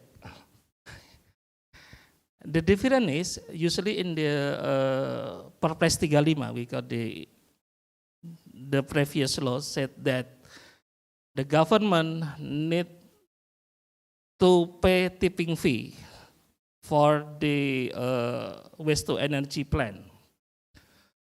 And then you're right that in order to convert the garbage waste into the energy, the plant needs certain minimal amount. And with the new decree, we, as the government of Bali join our priority program, we need to make sure that the government of Bali will provide the minimal amount to make the conversion to electricity. But usually in the previous decree, the governor Bali need to pay a tipping fee. But in the new regulation, don't worry, the central government will pay all the costs. The previous price electricity from waste to energy was 12 to 13 cents per kilowatt hours. The new price is 20 cents per hour, but only it will absorbed by the central government. I think that's answer the question. Thank you. Thank you, Pak Widodo, for the good news. Yeah, for the Bali local government. Professor Terence, is there any insight from you for these issues? Just one thought, which is that sometimes the most productive change starts from the bottom up. So I thought the Malu presentation was particularly inspirational. When I think about how environmental change occurred here in New Zealand, it really started with people such as Malu coordinating to put pressure on their counterparts and also on their government to make larger scale change happen. And then my advice, of course, for the government of Indonesia when dealing with aid donors is sort of similar in a way, and that's, and you'll already know this if you work in the Indonesian government, but some aid can be very good. It can help educate people, as happened with Pak Widodo, and it can really benefit countries like Indonesia. But just make sure that aid donors are really doing what they say, what they're going to do when they make their promises. Make sure you hold them to account. Oke, thank you, Professor Terence. Mbok Tari, silakan. Okay, thank you. And thank you, Pak Widodo, for explaining me more about the waste to energy. So, I mean, if this waste to energy management really just needs to use the garbage in a certain amount, and we do not need to sorting it, but it can be turned into the energy, it kind of make a lot easier for our job. It's because what's hard and difficult that we face currently in the field is that to sorting that waste. Because when we teach in the school that we have to sorting, this is the non-organic, this is the organic, but when they back to their home, they don't have any separate trash bin in their house. So if now this WTE really going to be implemented, and really hopefully this is going to be such a lasting change, it's bringing a good news for us. Yeah, and also remind me of what Mbak who on the back said regarding the policy of that's kind of shows that government regulation really shape the habit and mindset of their own people. That's the strength of government regulations. So we as the community, even though we're really trying our best to make people change their habit, if the government just do not really care about it, that's not part of the regulations. No one will gonna mad if you just keep throwing. It's not really make much of changes, because what's really bring the power, because we are the country of law, is the law itself. Yeah, that's from me. I just want to add up a little bit. Usually, before in this situation, Bali use the RDF technology. RDF is just cutting we need to differentiate. We only take the flammable one, make it RDF. What is RDF? RDF is something to burn. Usually to co-fire something, co-fire cement, co-fire coal power plant, etc. So in the new decree, Bali said they want to use the moving grade incinerator. So all in, you can burn everything. Thank you. Thank you, Mr. Widodo. I believe there is one more question. Yeah, please.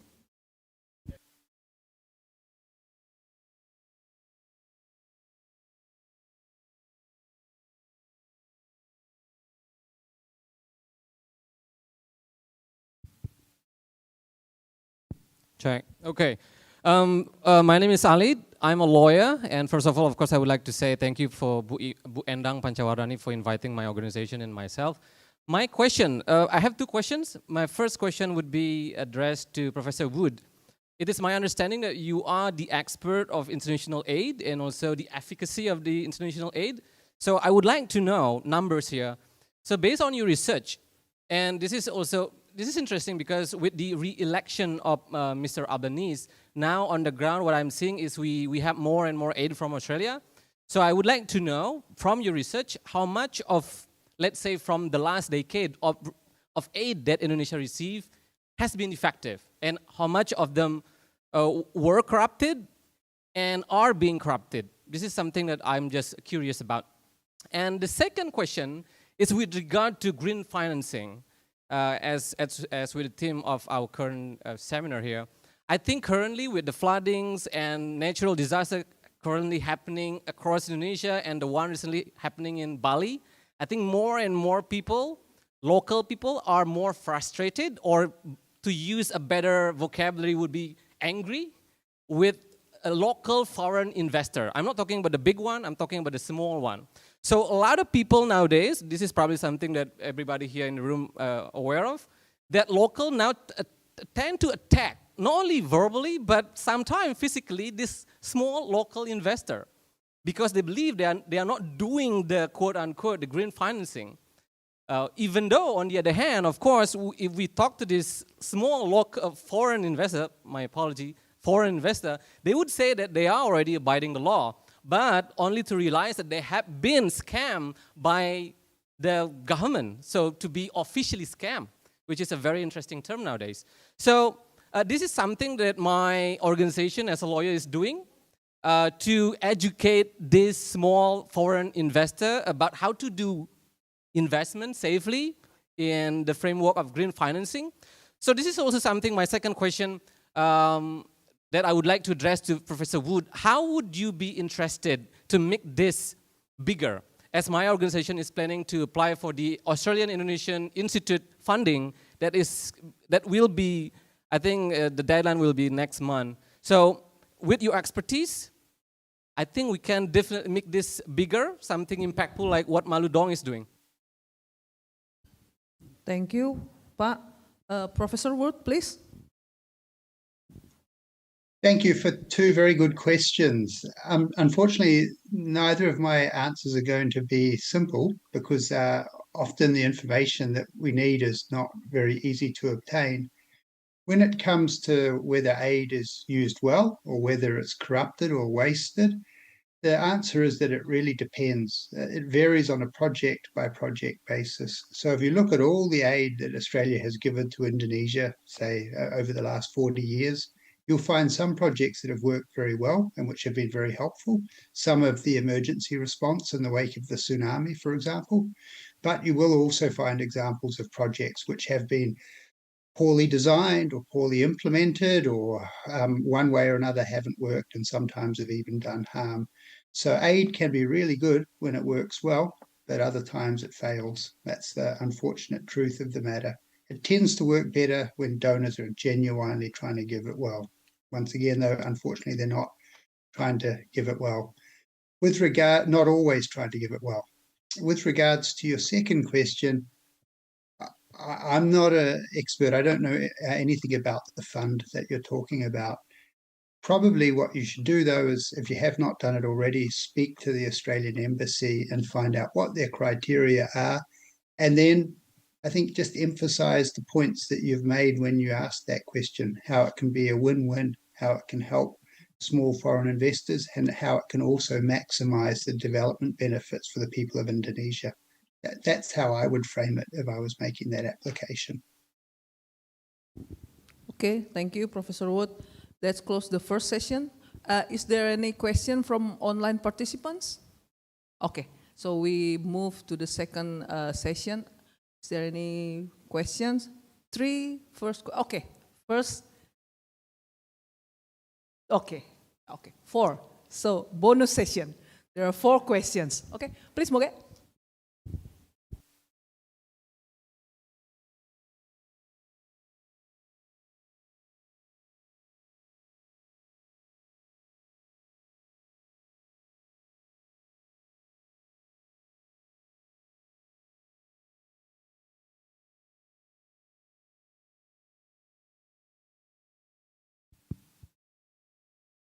Hello, good morning. Our 3 speakers, thank you for very big, huge topics today. I'm Gita from Warmadewa University, actually from International Business Law subject. Good morning to everybody today, and so happy to see you too from Malu Dong. And I think I have very short question to Bapak Widodo or Professor Wood today regarding our fiscal independence. what do you think, or does it really be strengthened or weakens if we always receive climate aid from other countries? What about our independence, real fiscal, today or later? That's all I think. Thank you.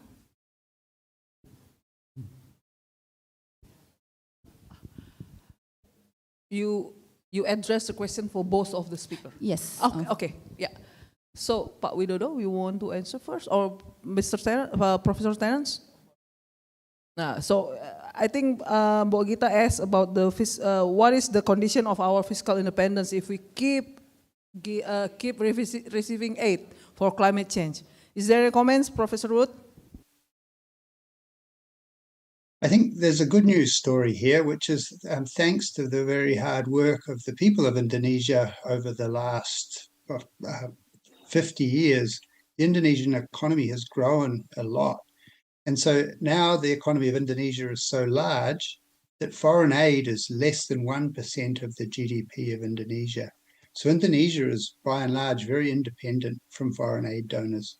Aid projects can help at the community level, but Indonesia is in a fortunate situation that it is not too directly affected by issues such as how indebted it becomes to foreign aid donors.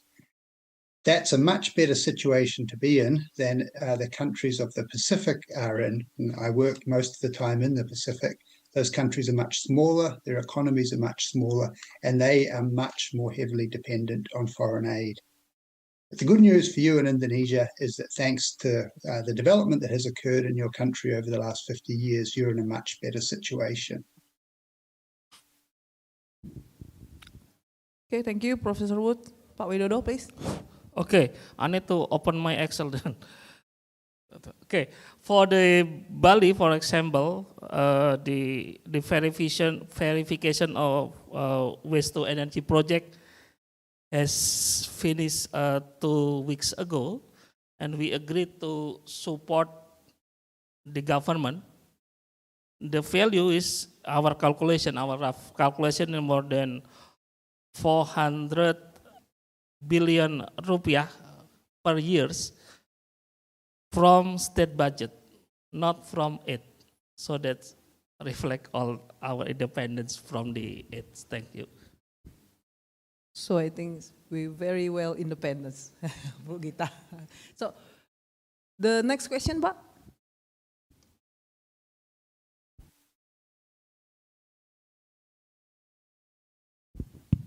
Okay, thank you, Bu Elsa. I will address my question to Professor Terence Wood. Professor, so far Indonesia has played a minor role to counter the climate change on local and national policy. I want your point of view. Do you have any suggestion to make Indonesia role become stronger in a national or global scope? Okay, thank you. Professor Wood, do you can you hear the questions? Okay. Yes, I can. Thank you. Okay. Yes. Yeah. So that's a really good question. And I think the best answer that I have is the textbook answer from international relations or the study of politics more generally, which is if you're one country or one person and you want to make your voice louder, it really helps to coordinate what you're doing with other countries. So these might be your neighbors, other countries in ASEAN, and work together with them, because the more countries that work together, the louder your collective voice becomes on the international stage. It's also true within countries, of course. The more people work together, the more political influence they have. So that's my advice, really. Just cooperate with like-minded countries or like-minded people. Okay, thank you. I believe there is 2 questions from this side.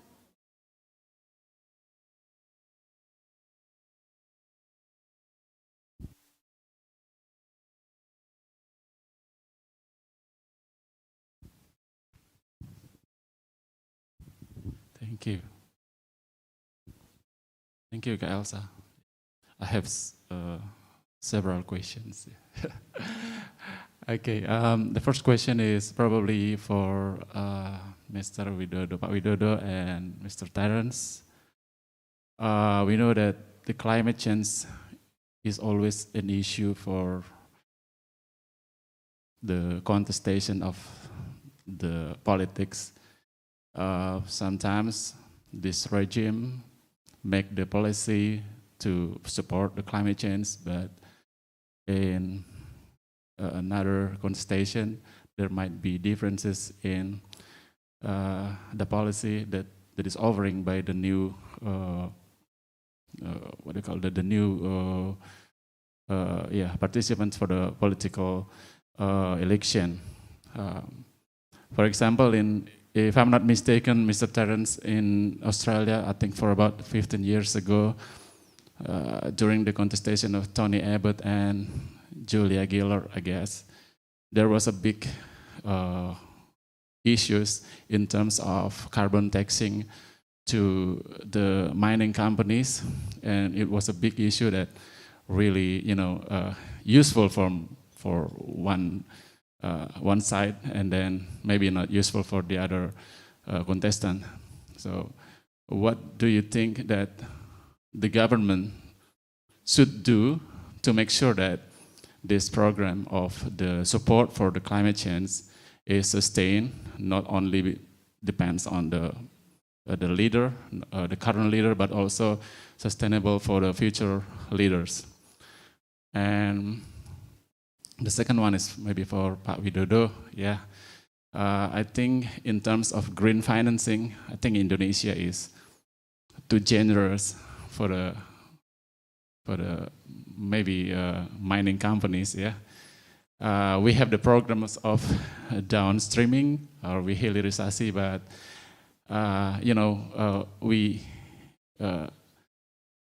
we eliminate or we reduce the customs duty for the companies who do the downstreamings, but we realize that all of those companies, they expose the natural, they expose the natures. In my opinion, I think not only close in the downstreaming, but every products from the downstreaming companies have to be taxed also. Yeah, not only stop. If you do the downstreaming, if you do hilirisasi, then you may save your bea keluar, but I think they have to also pay, even though they make the products and then they export the finished products. I think that's the big potential that we have to capture, because I mean, in my opinion, we are too generous because they put the disaster. I call it disaster, but something changed to the environment. But we do not collect more from them to make the natural making better from collecting the tax. What is the policy of the government, of Indonesian government now? Is there any issues to collect the taxes or bea keluar, customs duties from the products from the downstreaming companies? Yeah, for Mr. Widodo. And then the last one is for Ms. Tari. Matur suksma for Ms. Tari and Pak Ombemo, Ombemo, for you've been doing great things and really appreciate for what you've been doing this far for this Malu Dong.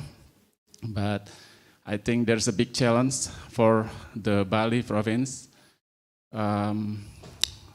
because we have the big issues how to do the waste management. Yeah, we've been talking that waste to energy program, yeah, but observing from the news lately that the government, the local government, try to shift that responsibility to the people, to not taken by the government to manage their own ways. I think it's very difficult. Learning from maybe please, Mr. Terence, correct me if I'm wrong, learning from Australia, I think Australia, its house, its family, they have to have like, I think 2 or 3 bins. They separate from like the organic and unorganic, and then the government will collect the bins once in a week. I think it's every Wednesday or something. Then the government will manage all the waste. Even the family cannot burn the trash because it may cause problems to the environment. And I don't think Indonesia have something quite similar with this. I think it's not really difficult. The problem is maybe how to finance, to put all the house in every province, to put every streets to have enough bins, 2 or 3 bins every house.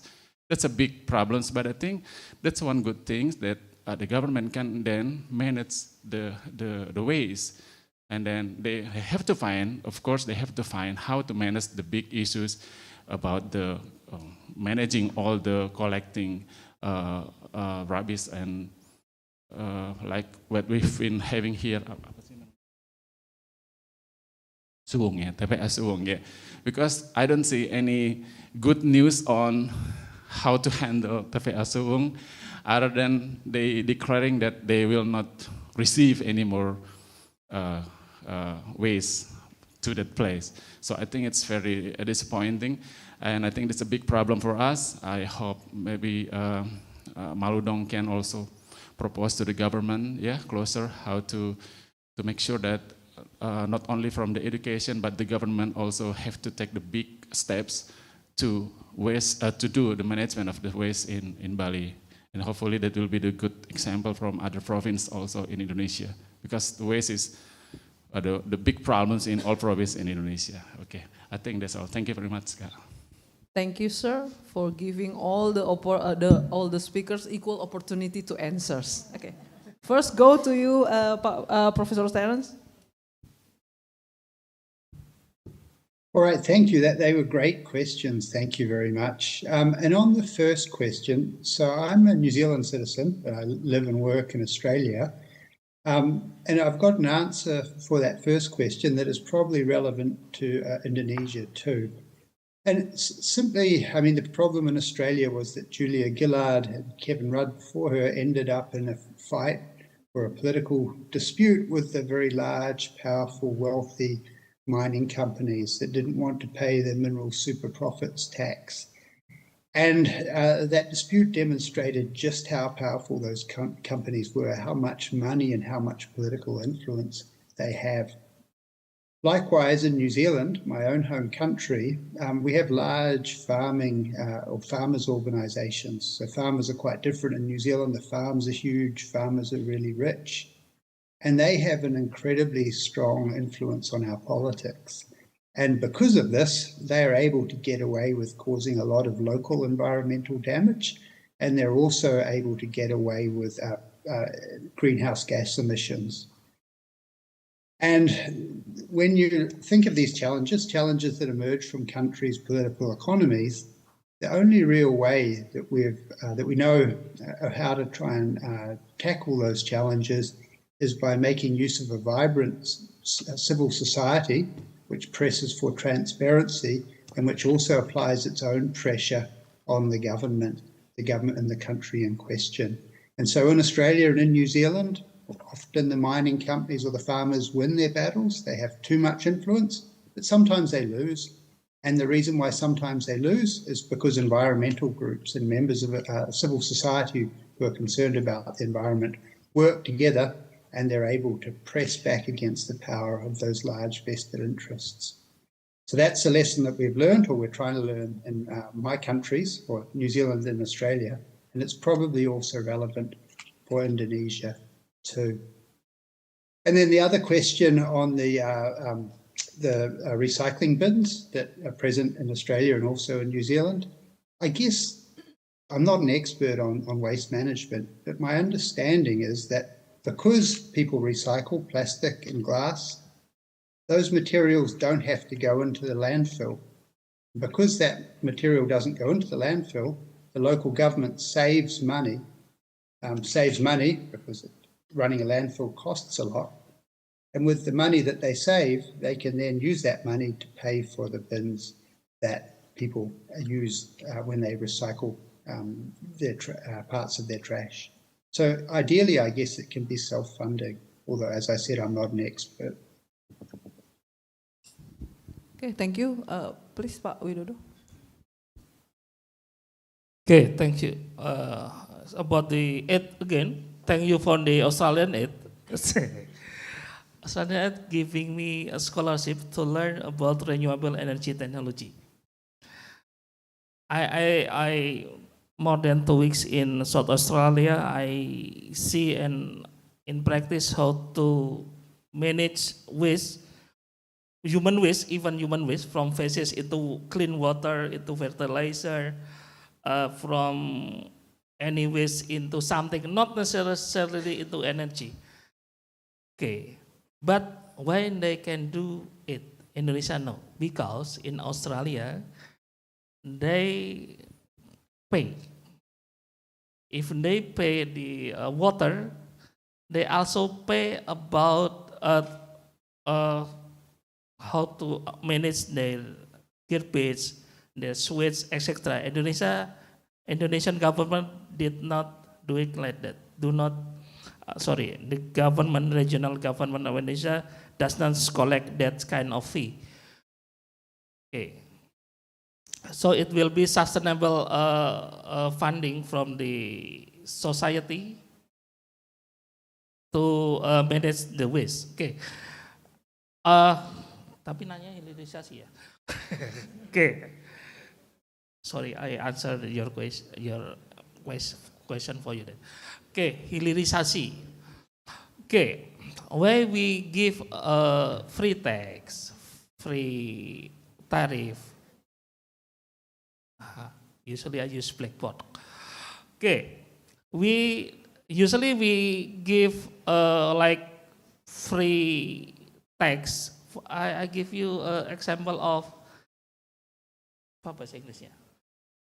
Ditanggung pemerintah. PPN ditanggung pemerintah. Okay, the VAT borne by government for the real estate. Where we give them. That's for wealthy people.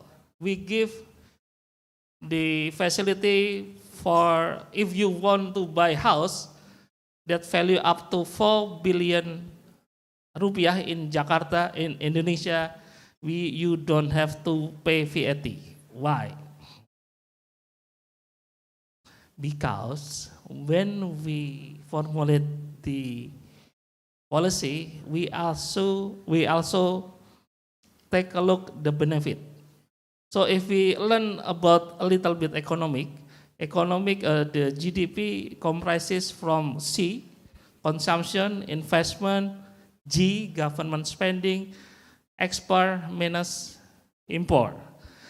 So the houses or the machinery for the mining will be recorded as investment A. If the I increasing, so the GDP increasing, so the economic growth will be also automatically increasing. That's the economic reason. We compare about our potential loss of the tax. Like we can give facilities, you don't have to pay 1 million, but usually we have something in return in social and economic more than that. From the housing, for example, we calculated that in return for the VAT borne by the government, we can receive up to 10% in the GDP, in the social and economic return. That similar things do from the other sectors like the mining. Understand? Because I think I lost in translation when I am explaining to you. We can talk later on in bahasa Jawa deh. Thank you. Yeah, Mr. Ray, please. Okay, thank you. So actually, regarding the waste management, every household, especially in Bali, we kind of pay to our local government for them to pick up our rubbish, and it will end up at Suwong landfill. But nowadays, since the Suwong landfill is closed, but they still do pick up the garbage, but it's like once a month. But we know that rubbish waste is part of our life. Yeah, like nowadays event, we can see how many waste we're gonna produce after this. So it's just make the environment becoming more disgusting, and we kind of face the public health issue as well, especially for people who live nearby by Suwong landfill. The smells, it's gonna be so bad. Yeah, just a lot of bad things happen. So actually we do pay the government to do this kind of work. And yeah, it's becoming really hard for us, especially when the government being, I kind of have a mixed feeling actually, because the government becoming really generous for the people who doing the business and give the profit and gains for the economic, but somehow really put aside the environmental health. Actually, this kind of business growing, people growing, but we kind of be that is the environmental is collapse. If so, yeah, I think we need to take into account as well, and we really need to prioritize to save the environmental. When we put calculating about the profit gains and everything for the strategy, we really have to put into account the waste that gonna happen, yeah, the environmental risk that gonna face. I think that's all from me. Just want to add up a little bit. Can you please take a look on your table? See what waste will be end up in your table.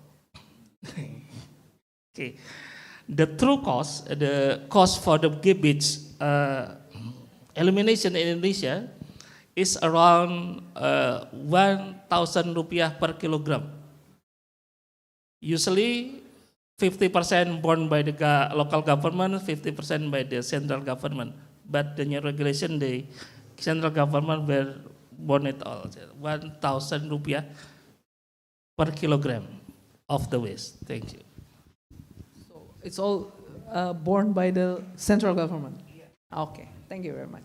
One more question, I believe, from this side. Yeah, please. Thank you. My name is Gusti Agung Ayu Ari Tiastari, and I'm currently a customs officer at the regional office of Bali and Nusra. But I'm sure that Mr. Widodo and also the professor from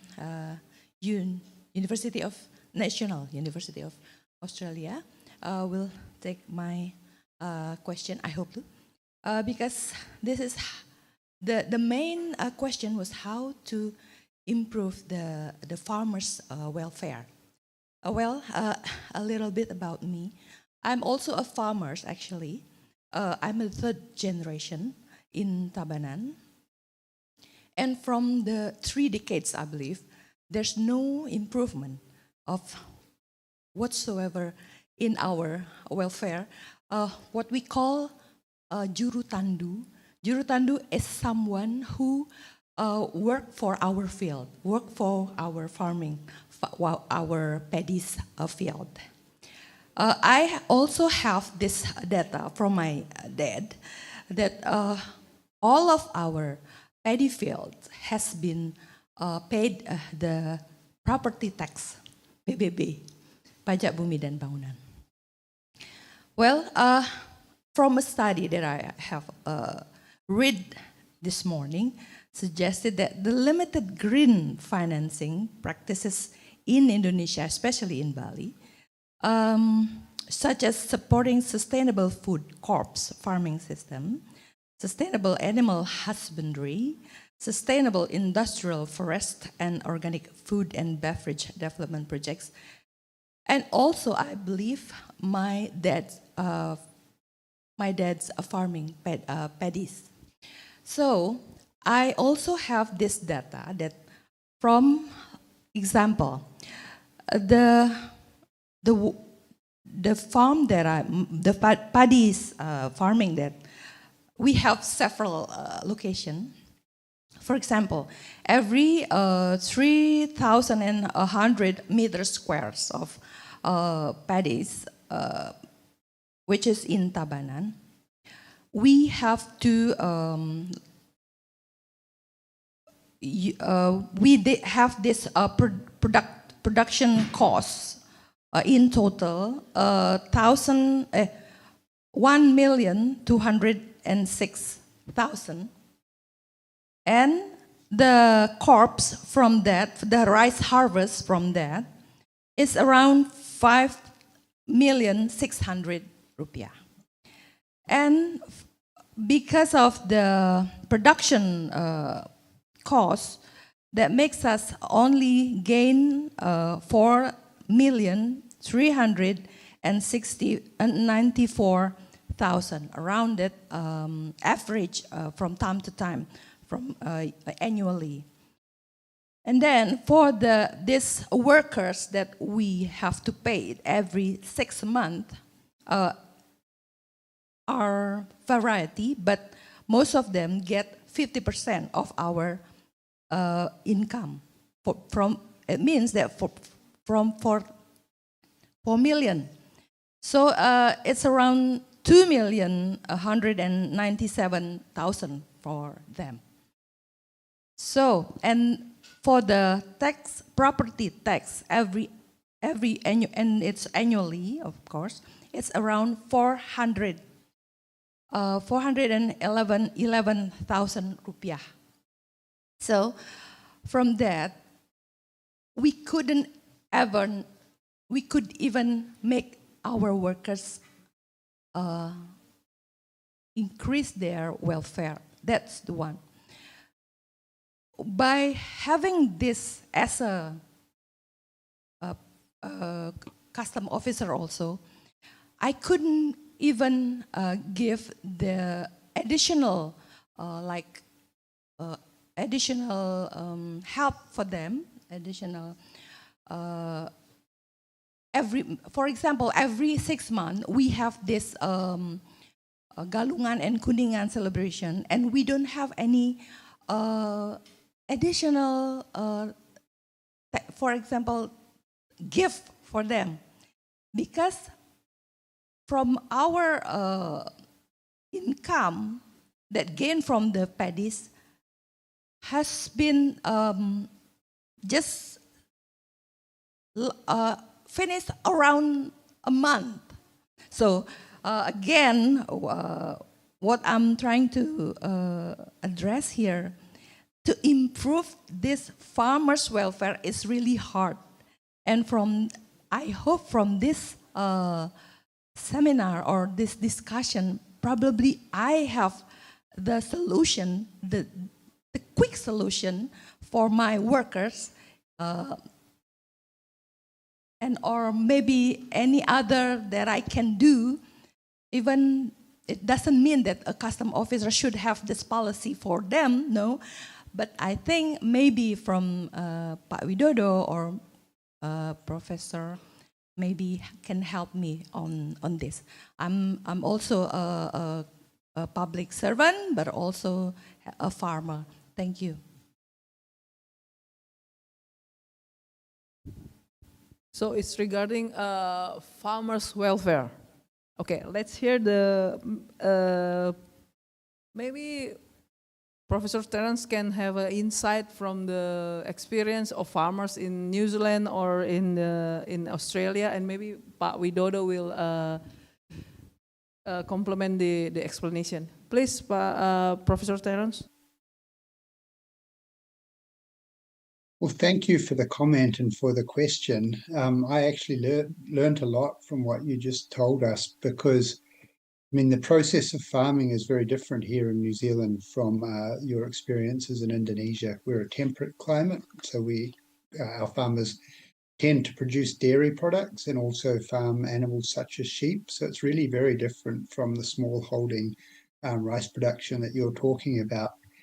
And so I'm grateful for having learned about your experience. Unfortunately, I can't give you much advice because I just don't know enough about farming in Indonesia. I suppose the only piece of advice that I can give, which is the textbook advice that a political scientist will give anyone, which I've already said in this seminar, is make sure you work together with people in the same situation as you, because when you work together, you amplify your voice. You make it much easier to have an influence on the policy decisions that politicians make. So that's my advice. Pak Widodo, please. Thank you. Saya tanya bahasa Indonesia dulu, Bu. Jadi maksudnya meningkatkan kesejahteraan buruh tani kan? Ya, oke. Saya takut lost in translation. Okay, because this seminar about green and we talk about green then. Buruh tani tadi, ngomong bahasa Indonesia aja. Itu upahnya pakai uang atau pakai bagi hasil di sini, Bu? Bagi hasil berupa uang, berarti dijual dulu. Sisa-sisa tanaman pertaniannya diapain? Sisanya dijual juga. Misalnya penanam padi ada sekam, ada segala macam, diapain? Maksud saya kalau ada sampah, karena ini ngomongin sampah ya. Sampah itu, this is about the farmer produce. The leftover of farmer produce. Pak izin, ini kan sustainability. Yeah. Sustainability. So farming is one of our sustainability project, right? We cannot say that farming is a side of this. Bukan, saya nggak ngomong gitu. Yeah. Ini menghubungkan pelan-pelan. Ya, bahasa Indonesia saja kalau begitu, takut lost in translation. Begini, sepakat farmer itu bagian dari sustainability, tapi yang saya cuma ngomong tadi ya, kalau kebetulan istri saya ikut namanya di Kementerian Keuangan ada KEPEL itu, tadi ada KEPEL perwakilan bisa Komunitas Peduli Lingkungan. Di situ salah satunya bisa mengubah waste jadi duit tadi. Jadi kalau ada leftover dari produce tadi, misalnya sekam segala macam, misalnya bisa diubah jadi, kalau di rumah saya kebetulan ada ngolahan maggot. Maggot itu kalau dikasih makan, dengan kita makan sendiri itu jadinya gemuk-gemuk, cabi-cabi, putih-putih. Saya pernah lihat maggot yang dibuat oleh di pembuangan sampah di Purwokerto, semua dimakan dia jadinya kurus-kurus dan hitam-hitam. Harganya lebih murah, kalau maggot yang bersih itu lebih mahal. Oke, pertama itu ya. Kemudian apalagi ya, saya cerita di rumah saya aja lah. Sisa juga bisa jadi kompos. Selain kompos ada juga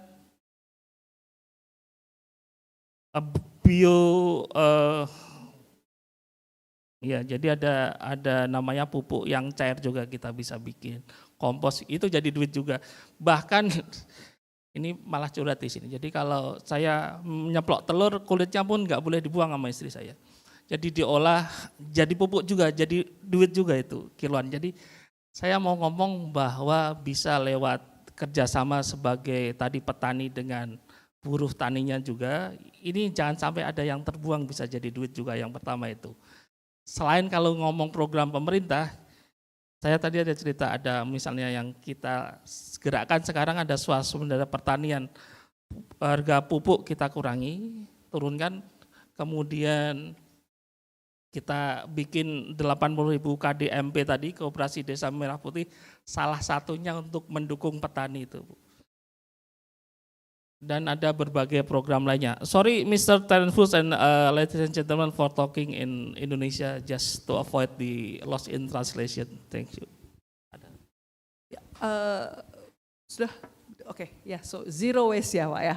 Yeah, okay. The concept is zero waste. So there are two more questions, I think. Please, sir.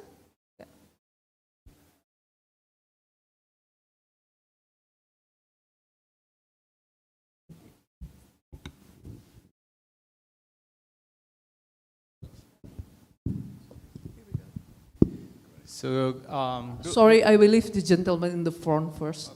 Okay. Nice to be working, it is, yes. Hi, my name is Glenn Withers. I'm from the Australian National University and Blended Learning International. and that's relevant to my question.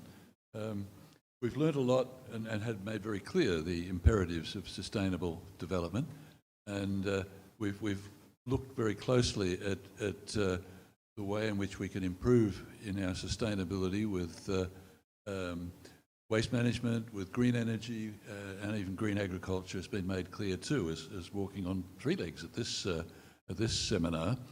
And we've also talked a little about the financing initiatives associated with those at the micro level, including community and philanthropic type funding, at the macro level through national PPPs and public finance initiatives, and even at the international level through aid transfers globally.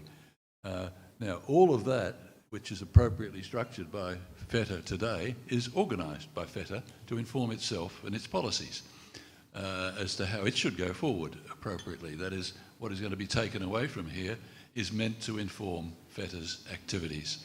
So my question is to the speakers, how to improve sustainability through education and training in the light of the discussions we've had here today. I've heard some thoughts of what I would see to go forward from insights I've had that I didn't have otherwise about school level climate inclusion, for instance, through community activities, also through behavioural analysis that's been very important in dictating the way in which some policies operate. And I'd say in the light of things like Terence Wood's discussion of how trickery can invade public administration, issues such as proper evaluation of programs and proper training in public administration. But I would like to ask the speakers, what education and training initiatives should we be prioritising to take forward our improvement on sustainable development, and what especially should FETA be doing new and differently and more of? Thank you. Professor Terence, is there any comment on the questions? Just very broadly, and reflecting on the other two presentations that I've heard today, I think that the essential message is probably that education on its own is not enough. It's a necessary condition, but it isn't sufficient. And I think the important work that civil society actors can undertake is also to change norms, to change what people believe in and change what they value. And I think that sounds like something that's really important that Malu is doing in Bali. So I think that's an essential, that's an important learning from the event today. And then also, I've already mentioned this, but the power of collective action. So it's one thing to educate an individual, but you've also got to talk together and work together if you're going to influence change. So education, normative change, and collective action. Those are the three ingredients that I think are needed in Indonesia and everywhere else to bring about positive environmental change. Thank you, Professor Terence, Pak Widodo. In Indonesian context, we need more. Not within not. I think the basic education for Indonesian is how not to litter. How to not litter. Because if you can see, we do not educated to put garbage on our pocket and etc. Usually, if you can see everywhere in Indonesia, they need improvement to feel ashamed to litter. Okay, agree? And the second one, how to use more recyclable product. I think that's the basic things. Thank you. Okay, thank you. And kind of education or training, when we talk about education, we have to really understand that Indonesia, especially Bali, we still have a really huge gap between one to another. Between one certain area people and between another. There's some people already understand that they do not littering, but they do not know how to sorting their waste. But there's some people don't even have that basic knowledge. They just keep burning and just keep throwing the trash on the river. So to understand kind of education, in my personal opinion, we really need to put this kind of awareness in our daily basis or curriculum in schools. It's not just an exclusive activities outside the school that bring up by the community, by the people in the television or YouTube, but this is the things that we formally do inside the school. We really need to teach the kids, starting from the kids, they need to understand they cannot literally. And they need to understand that rubbish, there are 2 types of them, or even 3, or even 4, if we talk about more complicated things, about carcinogenic waste and everything about it. So basically, we really need to put this into a formal education as well, to shape the behavior and to really make the knowledge widespread equally for everyone. Yeah. Thank you, Motari. So, basic education, upbringing from the childhood, I think. Yeah. And one more question, please. Sorry, can you turn on the mic, please?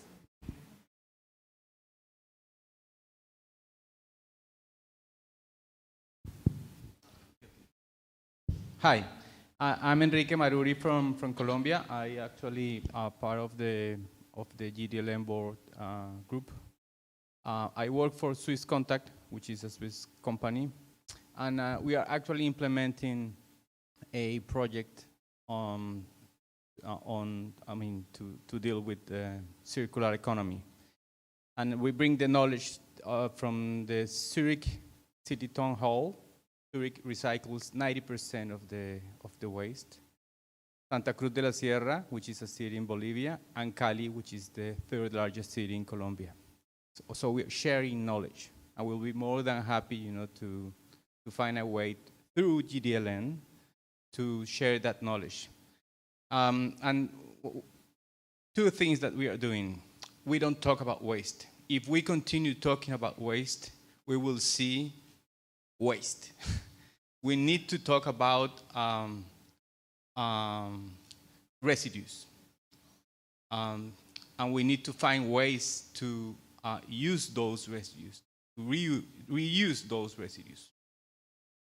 Plastic and organic residues. It's a pity, but the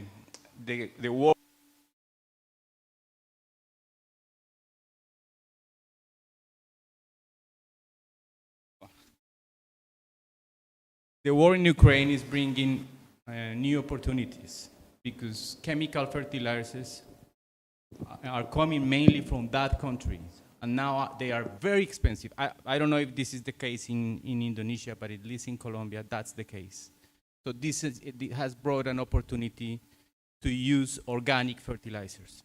So we are building biofabrics, which are not really expensive, at the farm level. And farmers are very much interested in this because it's a question of incentives. It's not only a question of education, it's a question of incentives. And it's cheaper for them. They need to fertilize their crops, and because of the war and the situation, chemical fertilizers now have increased amazingly. So now there is a good opportunity. We can share that knowledge and see how we are dealing with that. And the other important thing that we are doing is we are using artificial intelligence. So we created a chatbot, which is using AI, because it's very complicated. Sometimes you don't know what to do with the solid residues. You don't know if you have to put it in this bag or in this bag or in this bag, so you just throw it away. So by using this chatbot and giving access to this through mobile phones, we are teaching people what they can do, what are the options. The other important thing that we are doing is that in Colombia, the regulation allows those recycling, which are mainly marginalized and poor people, to have a share of the tariff that every household pays for the collection of waste, solid residues. So by creating these incentives, now they have a share of it. So collecting waste is not anymore a work for poor people and marginalized populations. Is a business. And by creating a business opportunity, these people is really getting into the business. So yeah, I just wanted to share that idea, and we'll be more than happy, to find ways. I mean, time difference is an issue, but we face exactly the same problems that you're facing here, and we are actually making important progress. Cali was before they were using only 8% of the potential solid residues. Now we are in 14%, and our target is to reach 19%. It still is only less than 20%, but it's a huge increase. And now we have a pathway, to do it. So we will be more than happy to share that knowledge and to also to learn from what you're doing here, because those incentives are critical to get not only the people working on waste management, but households, families involved in the solution. Thank you, sir, for the very nice information. So I think after the discussion, maybe we can discuss what they're already doing in Colombia and other party too, so we can share the knowledge. So we still have, I think, 10 minutes. Is there any more questions? Okay, one more question from the back.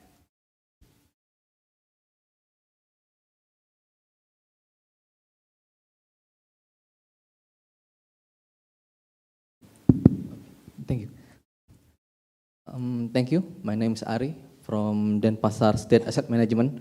Short question to Pak Widodo. If I'm not mistaken, carbon tax implementation has severely postponed in Indonesia. I would like to know, is there any chance that carbon tax is fully implemented in Indonesia in the near future? And then special shout out to Malu movement is really inspiring for me as a local Balinese, and I hope I can join the movement someday. Thank you. Thank you, Pak. Silakan Pak Widodo. Okay, for the carbon tax, we haven't any discussion about it in the. Frankly, it's beyond my salary then, because it's policy of the minister. I cannot say that. That's safest way.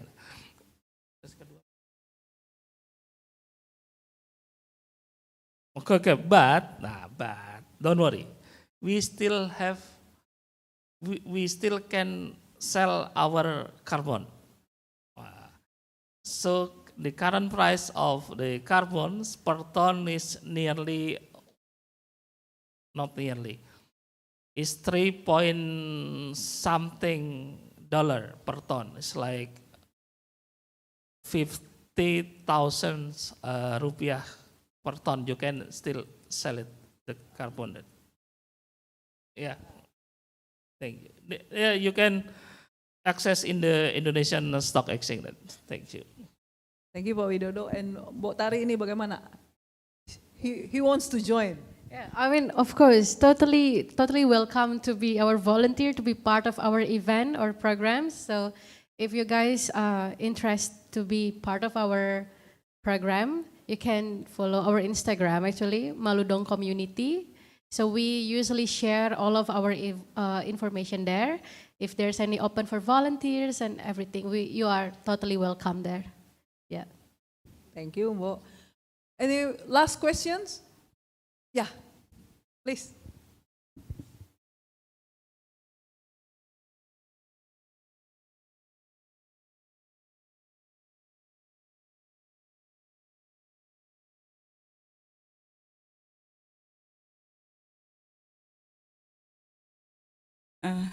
The last question maybe to Mbok Tari. This is not actually not very question. My children attend a school who already have a waste school bank. Every Friday, we can take our garbage, either plastic or cardboard, anything glass, to the school waste bank. And the children have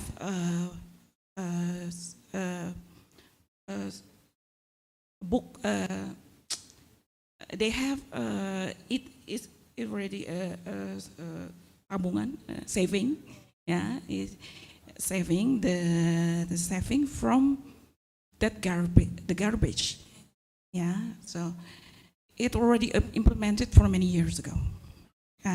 So every Friday we can take our garbage to there, and I hope that maybe because the implementation can be also to the other school, yeah, implemented, because the way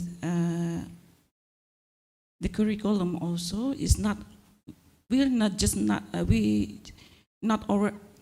only learn but practice it, and it also is supported by the village of Renon.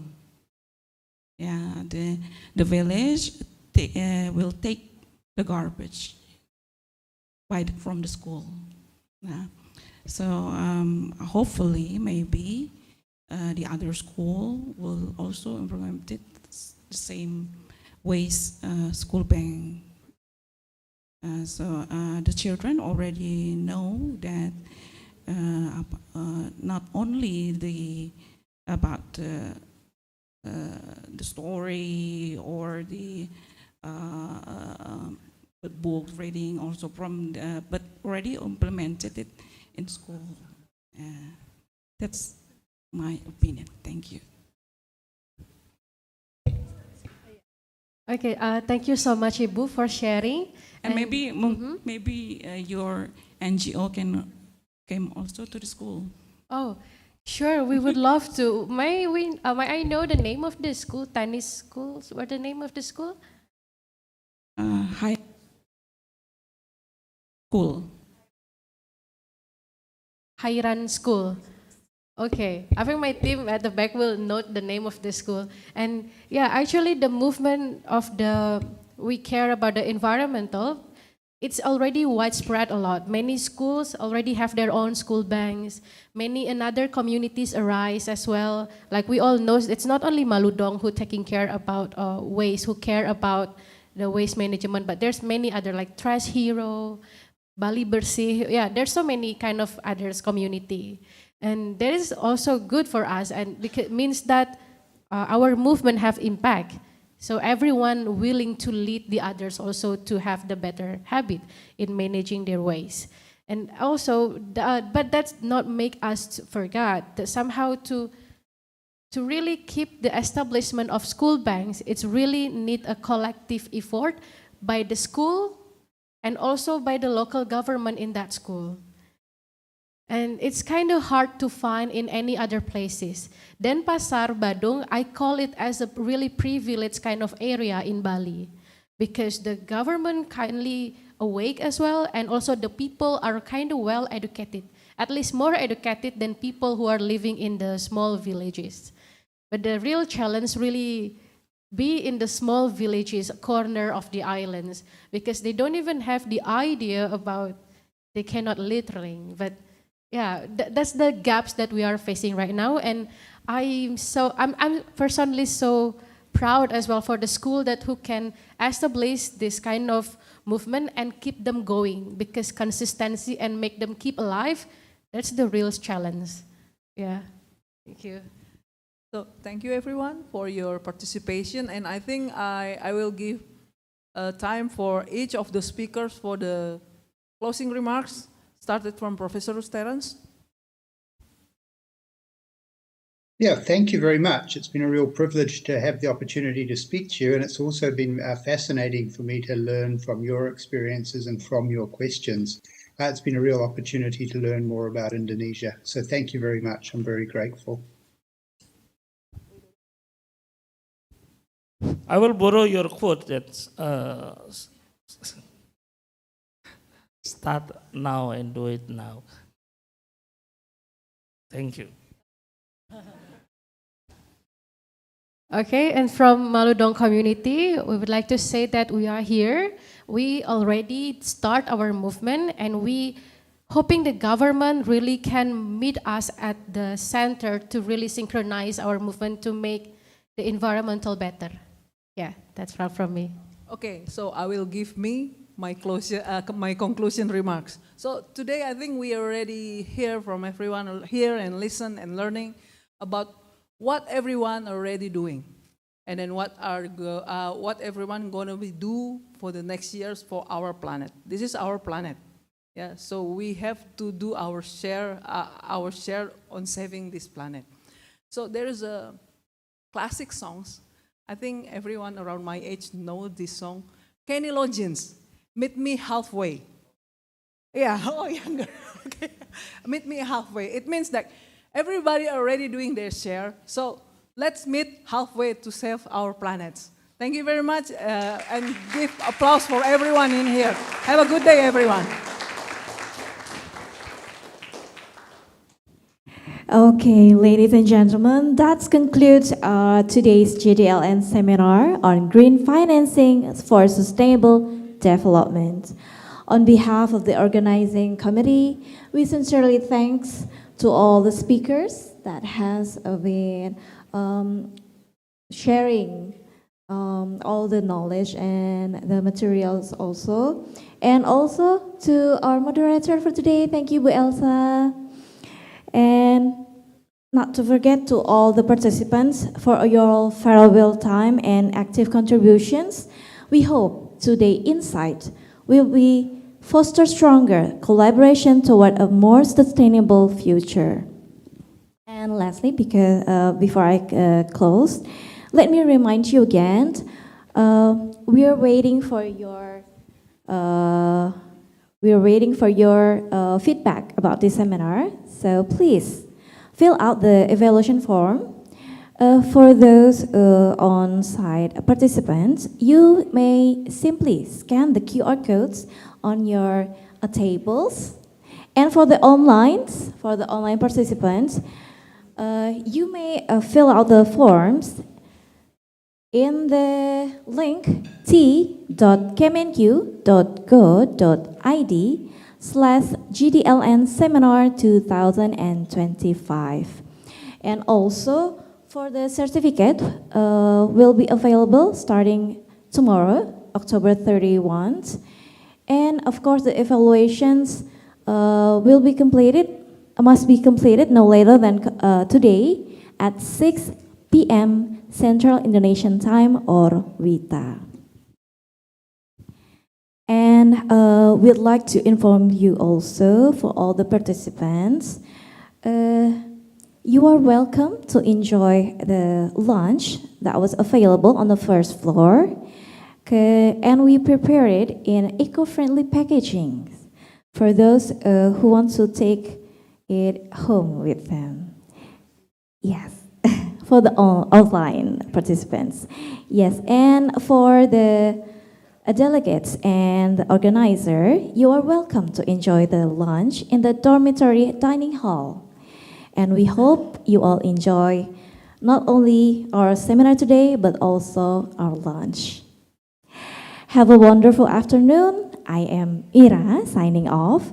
Wassalamualaikum warahmatullahi wabarakatuh. Thank you, and we'll see you again on the next event.